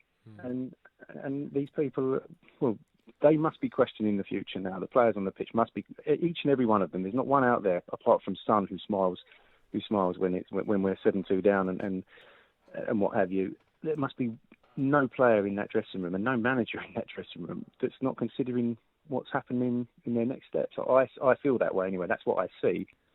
Well, Andy, the next few games are massive. We're going to talk about that Brighton game in a little bit, but really appreciate you calling into the studio. Thanks for joining us tonight. Let's quickly talk about that stadium, because we're not putting it down to it, but how much has this played a part? You know, the late move, you know, getting used to new surroundings. Has it played a part at all, Jace?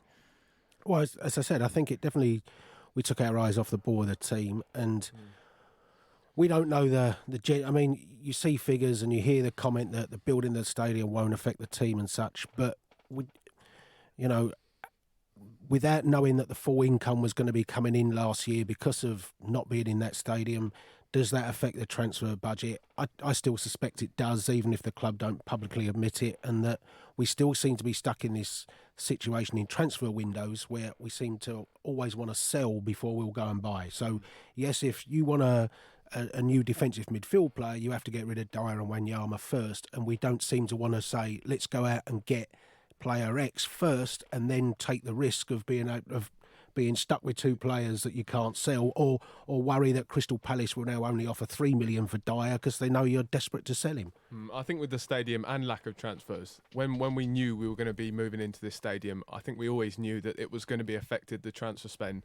And I think, I think we've been very fortunate to have Mauricio Pochettino take us through this period, because I don't think there's many managers in the world that have the skill set to get the most out of the players on such a limited budget like Mauricio Pochettino has. It could have been a lot messier, and it's incredible what we've been getting into the Champions League. So I think in a way Mauricio has really lifted expectation at a difficult time for the club, because clearly I don't think there is a huge amount of money to spend there, and certainly not, when we've got to compete with the likes of Manchester City and Liverpool in spending. So, it has been a difficult time for the club in trying to keep up with the team growing at such a rapid rate. I think the club off it, have struggled to kind of keep refreshing it and kind of keep up with the team. Jace, I know you put this section in our running order, and obviously I'm not sure we're going to get time to cover it, but you said that there's 4 groups at Tottenham. You've got a fully committed to the club and Pochettino group. You've got want-away players, Pochettino potentially wanting away, and then the 4th group, is it? Those who want away from Those who want away from Pochettino. Pochettino. I've got a question from a close friend of mine that I want to ask you. This is from Mario, who says, do you guys think that, hand on heart, Pochettino can take the club to the next level and win those elite trophies? I do. Yes. Well, I think he deserves the. Jamie made the point. He's been our manager through what's been a really difficult time financially for the club, without a doubt. And he has taken us to new levels. I mean, let's be fair about it. When Pochettino walked through the door, did we expect to be in 2 title challenges and a Champions League final? We definitely didn't. I mean, we were trying to just be a top 4 side, and we used to hear that Champions League music while we was playing on Thursday night. So, other clubs are doing that now. So you have to accept that with Pochettino, and I think he does deserve the chance. But what I would say is, unless there's a real change in terms of the way the club does its business, then it's hard to see if Pochettino can build a side as good as the 16-17 one. Well, we've had another call into the studio, this time from Jason. Jason wants to talk about the current Spurs crisis. I've got my phone on the desk here. I'm talking. Jace, it's your moment. No, Jason, the other Jason, you want to talk about the Spurs crisis? Yeah, basically, to be honest, I'm with the players at this stage, because we've had 5 semi-finals and finals. And what can you say to the players that's going to motivate them to continue? We can't get over the line, It's like at school. There's only so much someone can tell you before you say, you know what, nothing's happening. Let's try something new. No, I accept that, and that's why, I'm of the opinion you have to change that group of players, because they don't believe it anymore. They have given up that delete. And, for Danny Rose to come out and say, I've got nothing to prove, and you think, you've won nothing, mate. I think when we've got to those finals as well, and when we got to the to competing against Leicester, I don't think many of the players there have actually ever believed that we could beat Liverpool in the final, that we could catch Leicester, that we could catch Chelsea, and that's the problem. I think it's the mentality of the players, and this is where another issue of where the squad did need refreshing, because I don't think that this current group of players ever had the mental capacity to be able to get over the line in these big games. I think they're the ones, you're right, struggling with the expectancy. Yeah. And that a new player come into the club, say a Paulo Dybala, if they got him, he will come in expecting we're a Champions League club, we're going for the title. Exactly. And perhaps some of the others are still there thinking, cool, I never realised we could be in a title race. Another thing is that I just think that the way that his message every week is, we need a new meeting with the players. It's just bad energy every week. It's not working, are they? Fair point. It's not working, these meetings. That's the problem. We're 4 weeks into how many meetings we've had? 4 or 5 meetings, and it's just not getting through to the players. And that's the thing that Chase, you said. How many meetings can you have? And until there's actually something changing. We're in the same boat. But Chase, on this running order here, you got the question down here that would Pochettino be able to rebuild a side as good as that 16-17 side? What do you think on that? I don't think, because as a new player, I sit down with Pochettino he's going to say to me, well, this is I've been at Tottenham for 5 years, but I haven't won him anything. I mean, as a player, your career is, 10 years, and he hasn't won anything for anyone. We got to semi-final against Man United. We lost that in, was it in the FA Cup or Capital One Cup? We lost to Chelsea. They didn't start Hazard or Costa in semi-final of the Cup. We've lost to Liverpool Champions League final. So you would sack him, would you then, Jace? You'd sack him, would you? Yeah, just start something fresh, you know. We're not going to become like Arsenal and have Wenger in there like for 15 years. Sometimes you need to start something new, and it's time to come to an end. If he wanted to stay, he wouldn't be always saying, "Oh, Real Madrid this, Real Madrid that." You know, I'm frustrated. I'm thinking of stop going, to be honest. Really, Jason? You thinking of stopping going? Yeah, I've stopped going because I'm fed up with this. Every year we get to somewhere and then just. It's been worse than this, though, Jace. It's been worse than this, isn't it? Let's be honest about it. From where we are now, we're a top 4 contender. We got to the Champions League final last season. It's been a lot worse being Spurs. I'm not saying it's all perfect. I'm not saying I'm enjoying this period, but it's not the worst period as a Tottenham fan. I was at Stamford Bridge when Tim Sherwood said that was gutless, spineless. Yeah. And I was close to it the other night. This was very close to that. Isn't this, though, Jason, the worst time to chuck it in? Because, you know, Lee McQueen said it. We need the fans to rally round the side now. We need to be this 12th man. We need to get it back. I know it's not solely down to the fans, but are you worried that there is a case of that? No, but the players are not showing us anything. We've got a defence that don't want to play, and we've got strikers that want to play, but they've got nothing's out of the back that's stopping them looking like we can do anything. You know, we've got everyone's head down straight away. We let in a goal, and then everyone's head drops, deflates, and the half-time team talk is I don't know what's going on there as well, man. It's a mystery to us as well, Jason. We really appreciate you calling us into the studio. Really delightful to chat to you and hear your views.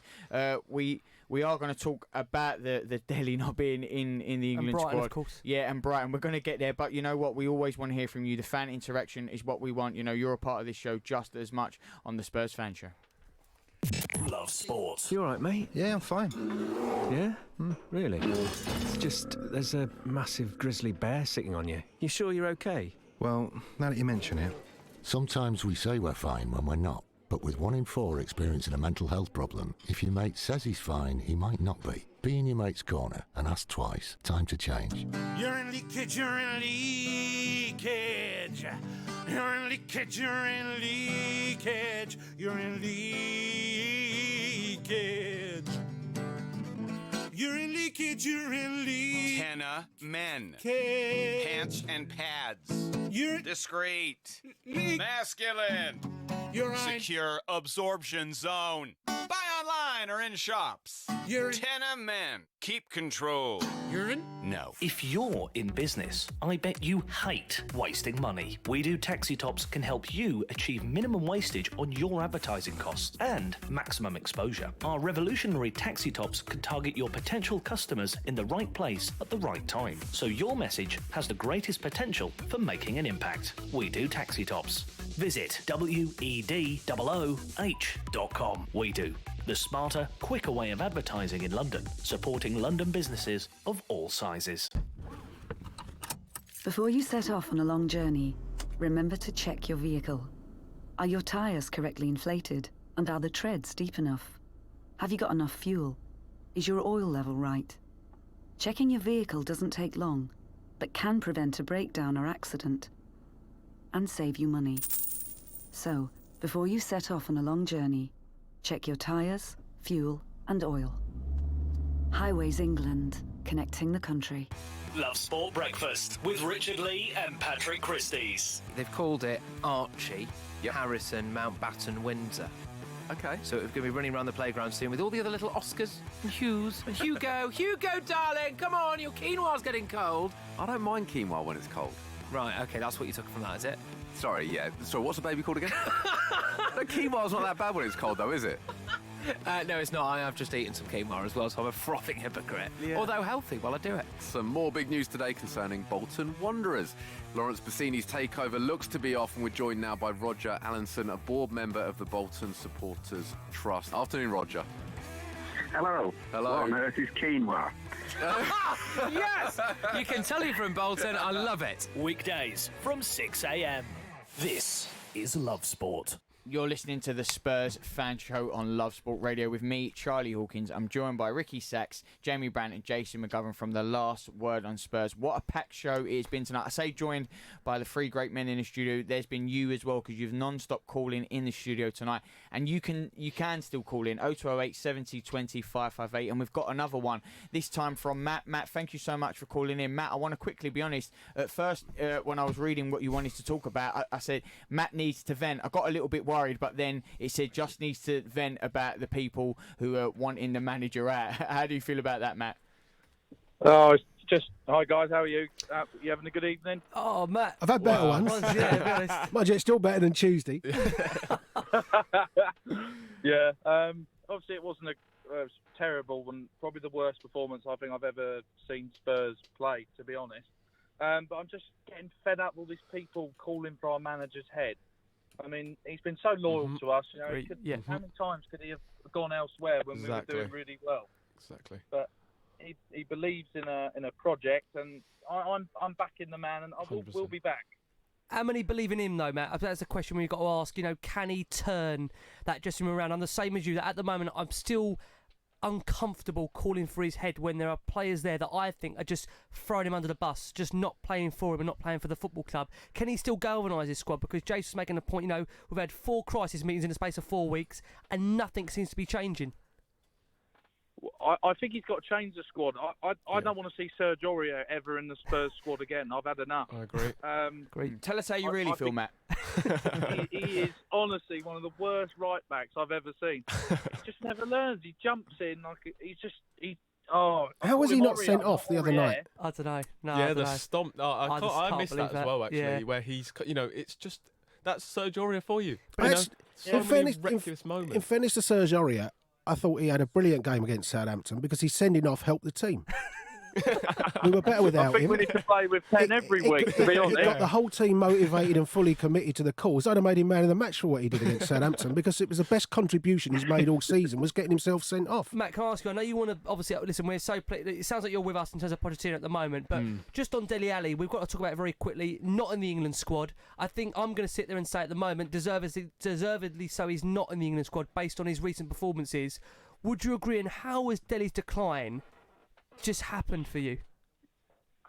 I'm glad he's not in the England squad because I want him to get fully fit. Yeah, and I think he can really concentrate at the training ground and Poch can work on him.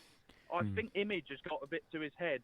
I think he's just more interested in his naming rights and his branding. I just think he needs to go back to the old Dele. I wouldn't mind him changing his name back because I think he was better when he was called Ali. That's what it is. That's what it is, Matt. We've got to make that. We've got to make it happen, I reckon. Let's get that name change. Matt, a real pleasure to speak to you. Sorry we have to cut it short. Cheers, Matt. Really nice to hear from you. We've had another caller into the studio, this time from Dave. Dave, you're worried about the lack of options that Spurs have at fullback. Yeah, guys. I mean, look, I do understand that we all got very excited when Dabla was supposed to come, or we were signing Sessegnon and Lo Celso. But we did realize way before this season started that with Kieran Trippier basically going, we had no options on our fullbacks. And I'm not really sure. Yes, Serge Aurier is brilliant, but there's always that negligence, and he is basically kind of a liability. You do the cost-benefit analysis, it doesn't pan out. So do you really think us going into the January window and coming up with options on our fullbacks? Obviously, I think that the plan long-term will probably be Juan Foyth at right back, Ryan Sessegnon at left back. I mean, do you think those guys are maybe good enough for the long-term? In fairness, neither of them have been able to play a game yet. Well, exactly. That's the only caveat you have to put in. Yeah, because even if you see, let's say, Ndombele, when he started off, Poch said that he's going to take some time to get adjusted to this whole Tottenham ecosystem. So you can't really expect Foyth and Sessegnon to directly get into the game and start performing. So you need to give them that buffer period. And I'm really scared because if that happens in January, that's going to push it all the way to March, April. That's basically like your season's gone. And look, I'm all for Poch, I'm all for his tactics, and I currently believe that the team is strong. We are pulling through. What happened with Bayern was one-off day when every shot just went against us, like we couldn't really do anything. So I'm not worried about that. fundamentally, I believe in the system that we have. I think it's these minute caveats that we have that we haven't thought through before start of the season, and I think I'm going to blame the fans for a little bit because we get too excited with Dabala news. And I remember you guys when we won against Crystal Palace 4-0, everyone was like, oh, the lads are back, we're going to be a unit. And then we've lost again to Leicester. So I think it's time we stop inflating our victories and our losses to a great extent and do understand the problems that we had before the start of the season. Dave, very valid points from you. It does feel like one step forward, two steps back. Always a pleasure to speak to you, Dave, on the Spurs Fan Show. Let's quickly speak about Dele not being in the England squad then. How do you feel as Tottenham fans? I know before we said we was going to speak about it, we've all got different opinions on it. Jace, I'll start with you. What did you think about it? Well, I'm delighted for Spurs' point of view he's not, because I think, as Jamie says, it's a chance to get him to really work and get him focused properly without a game for Spurs. But the other thing that I'd look at it is, I don't think he deserves his place in the England squad anyway, because it's a long time since he had a good game for England. And I think... And for Tottenham. And for Tottenham, but I've always seen Dele's best position as up alongside Kane. And yet when he plays for England and you've got Sterling, you're never going to leave Sterling out to replace him with Dele Alli, and they've played with Rashford on the other side. That system has worked for England. And Dele Alli as one of the three holding midfield or three central midfield players, for me, never quite worked. So it's a long time since I've seen Dele shine in an England shirt. So I kind of think he doesn't deserve to be England squad from that point of view, let alone his Tottenham form. I do feel for Dele because I think he's had a lot of injuries recently and that's compounded his form. And I still think he's a wonderful player in there. We haven't got to forget, the guy, his form, his stats are up there with Gerrard, Lampard. Yeah. He's still a top midfielder. It is about trying to recover that form, and you've got to trust that with Maurizio Pochettino, they've got a wonderful relationship. I want to believe that we can get the best out of Dele Alli, but I think for the moment it actually suits us a lot better that he's not in the England squad. I'd also say we took a little bit of a gamble the other night. I think we were all surprised to see Dele start. I think we all thought Lamella would. Yeah. And I think that was a little bit of his old reputation in big games. Yes, yeah. And I thought in the first half, seeing Dele playing further forward, I thought there were signs that I thought, do you know what, Dele's starting to look like the old Dele. There was a few little flicks. There was a closing down that led to the goal. And I thought, yep, Dele's... There was just glimpses of him getting back. So it's way too early to write Dele Alli off, that's for sure. And that's where I think the ability, but I think the confidence comes down to the hamstring issue. I think that he does maybe rein it in a bit. Like we've said with Kane with the ankle. I think that Dele Alli has been very cautious when he's, and maybe he doesn't play at 100% because he's worried because of that, of doing his hamstring again. Even that run in the second half, wasn't it, for the long ball from Toby over the top, reminiscent of the runs that he used to make. Well, it's that combination is so brilliant, and you say that you saw signs of him, but maybe he didn't just quite do it enough. But there's clearly that shows that the ability is there. Yeah. It's just that he needs the goal to lift him and things like that. Well, there's exactly that. It's just a bit of confidence with that hamstring, because I was speaking to someone about it that knows a lot about these injuries, and the way he did his hamstring was very bad, and I think that has really affected him. Yep. Well, we are talking about the Brighton game next. We're forgetting about what happened in the Champions League. Thank God. We're forgetting all the negativity, guys. We've made it. We're turning our attentions to the game on the weekend. I'm delighted to say, to give us the Brighton perspective, we'll be talking to Brian Owen. Giving your team a voice. Love Sport Radio. Follow @Love Sport Radio on Twitter for all the latest news, views, competitions, and the best bits from your favourite station. Love Sport. The station giving fans a voice. You're in leakage, you're in leakage. You're in leakage, you're in leakage. You're in leakage. You're in leakage, you're in leakage. Tenna men. Cage. Pants and pads. You're discreet. Masculine. You're secure absorption zone. Buy online or in shops. You're Tenna men. Keep control. Urine? No. Hi, I'm Marilyn from Oxfordshire. My current insurance company quoted £245.08 to reinsure. And a spokesman said, obtain me a price of £173.49 for the same cover. This was a fantastic saving for me. And next time my car insurance comes up for renewal, I will be going through what a spokesman said. No doubt about that. with a spokesman-said.com. Fighting for you, saving you money. If you see somebody showing any of the signs of a stroke, you don't have to think about it. You just dial 999. Use the FAST test. F. Face. Has their face fallen on one side? Can they smile? A. Arms. Can they raise both arms and keep them there? S. Speech. Is their speech slurred? T. Time. Time to call 999 if you see any one of these signs. Act fast, make the call, dial 999. If you're in business, I bet you hate wasting money. We Do Taxi Tops can help you achieve minimum wastage on your advertising costs and maximum exposure. Our revolutionary taxi tops can target your potential customers in the right place at the right time, so your message has the greatest potential for making an impact. We Do Taxi Tops.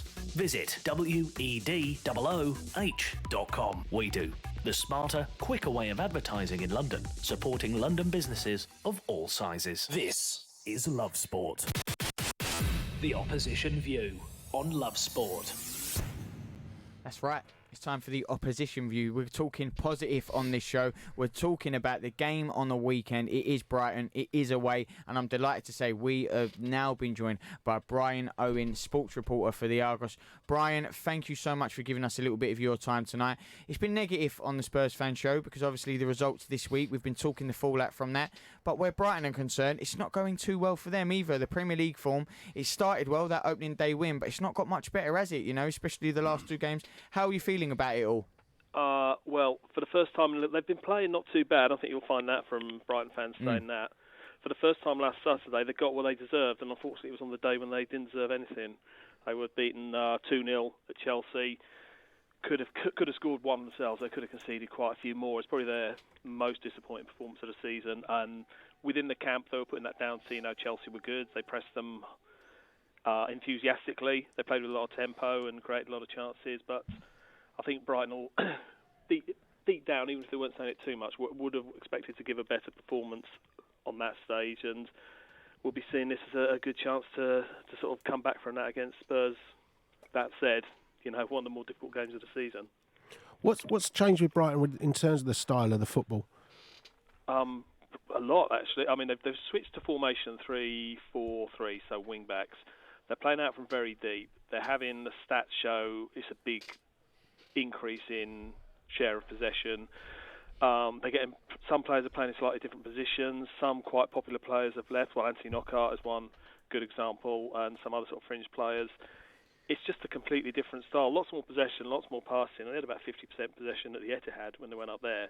And they have created a fair amount of chances, but it's finishing them. They had one cleared off the line quite spectacularly at Newcastle, a couple of VAR decisions which were correct but close. And they got into a good position at home to Burnley and then didn't kill them off and conceded in the 91st minute, I think it was. So I think they've been playing some good stuff, and there's been quite an upbeat feel around the Amex, even though they've only taken the 2 points. They've been clapped off all three times. So that's a completely different style, more passing, more possession, more front foot. But the results in the league table looking probably pretty much they have as in the last two seasons. Brian, with Spurs not in great form, would you say that Brighton fancy their chances? Possibly. After that looked like a bit of a freak though on Tuesday. I mean, Graham Potter was there and he said he just couldn't take any relevance from that because he said Spurs could have been 3 up. One thing which has been said is that Brighton players have been urged to shoot a bit more by fans. They've got some good positions. They've almost tried to walk the ball in, as they used to say about one of the teams up in North London. Looking at the way their shooting went, perhaps if they could reproduce that might be that might not be a bad idea. But no, I think there's a feeling that one day some things are going to click. The ball's going to go in. They're going to get a bit of luck. It's just going to fall for them in a way that hasn't at home so far this season. So I think Brighton think they've got a chance, definitely. How's Glenn Murray adjusted to the new manager? He seems to have been okay, but he hasn't played as much as before. And he played, for example, in the League Cup game when he was playing wide and a bit deeper. Neil Maupay has been the main man up front in terms of starts. He's looked dangerous in some games. He scored a couple of goals. Murray's been in and out, been on the bench. It's still early days. I'm sure he will get a little run when he scores goals. It's probably his best moment, I think, was setting up a near open goal for Mopé against West Ham, which Mopé then blazed over. So, which is sort of, again, it's been a bit that sort of season at home, but he hasn't been as central as he was, that's for sure. Brian, I've had about 4 different questions that I wanted to ask you, and they've all been asked. But I do have. I've been sitting here trying to get in. I know what it's like. It's like a press conference. I think I'm right in saying that Brighton have a number of players missing on the weekend from injury. Gosh.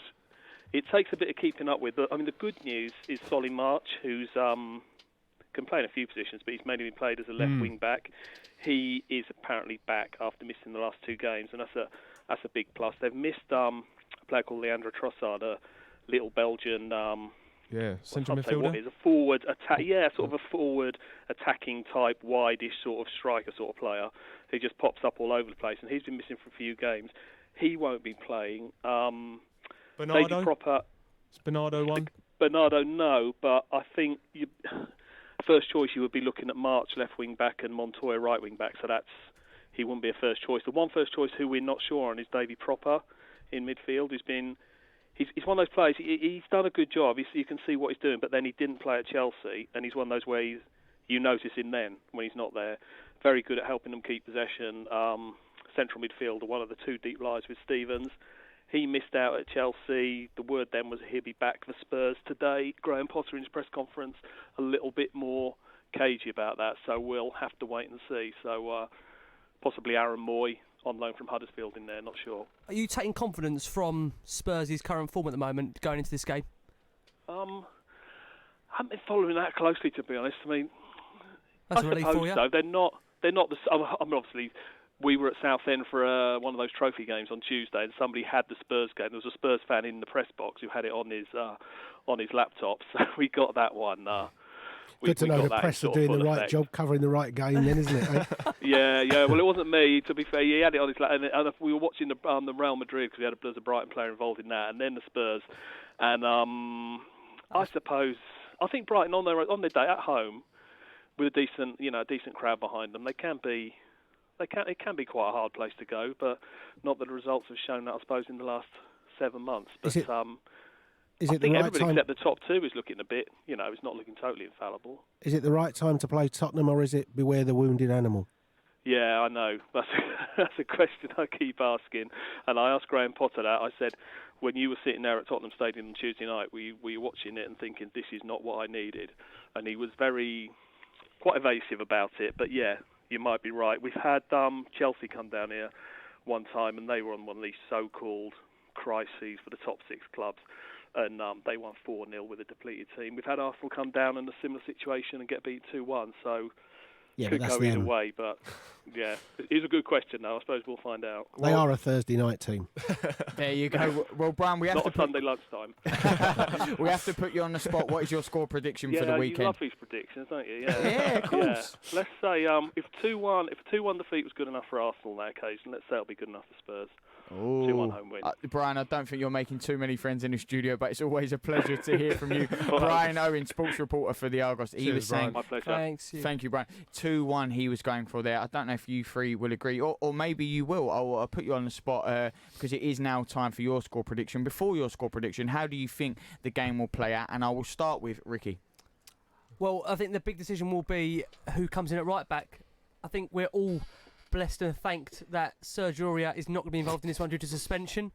So I think the key will be who comes in at right back. I mean, I would love to see one Foyth come in. I think we need this team to have some new energy, reinvigoration. I think it's the perfect time to bring him in. There won't be any pressure on him based on our last right back's performance. And I'm going to be honest and say to you, the way this game's going to go, I don't feel confident. I honestly don't feel confident. I'm going to say a draw. I want to say a win, but I can't say I can see that at the moment the way Tottenham are playing. And what's your score prediction, Rick? 1-1. 1-1. And how would you feel about a 1-1 at this point in time? Well, I think Tottenham going to Brighton, anything other than a win is disappointing. So, of course, I'm disappointed to predict a draw, but that's all I see at the moment with this group of players. 1-1. All right. Well, we have to get Jace. How do you think it's going to play? Your score prediction? I think there'll be changes. Both fullbacks, I think, will change. Wouldn't surprise me if Winks is left out and Lamela comes in. I'll go 2-0 Tottenham. Is that based on Winks over just that one game though, Jace? Yeah, well, and plus the fact it's played last week, played midweek, and we know he likes to rotate and things like that around. So, yeah, I think... And you have to keep the other players trying to give them game time as well. Otherwise, you get the same problem. So, maybe, but, you know... I'm probably going to contradict myself a bit here, but obviously Spurs we don't really have any reason to be going there confident. I mean, our away form, we haven't won since Fulham in January. You know, what did Chris Cowling say today? You could have had Rumpy Pumpy with the wife, and she could have been pregnant and had the baby by now, and Spurs still haven't had an away win. So exactly. So there's that. But then again, you know, Brighton have won just once since the start of the season. So really, there are no excuses, and Spurs have to go and get 3 points. And you know, as I said on the WhatsApp group, you know, I don't care that the players didn't cut. You know, maybe there wasn't enough players and the manager coming out and apologising. What I want to see is a reaction on the pitch. But we got that reaction last time, didn't we? You beat Palace 4-0. Is that a worry? What Jason said, though, isn't it? About so it's up, down, isn't it? But this is different because it's an away game, and obviously we have been disastrous away from home. So this is a real chance for maybe them to show something. But as I've said throughout the whole show, I want to see something change with the lineup. We keep seeing each week. We're surprised that Eriksen's again back in the team. That the Jan Vertonghen's back in the team. Danny Rose is back in the team. I don't want to see them play on the weekend. I want to see, if they are causing issues, I want to see them dropped. If that does, I mean, it's difficult to predict. We keep on saying it week in, week out. We don't know what Spurs side's going to turn up. Or players. Well, exactly. So I hope that we can this be a game that we do turn up in. As I said, Brighton such poor form. I'm going with a 3-1 win.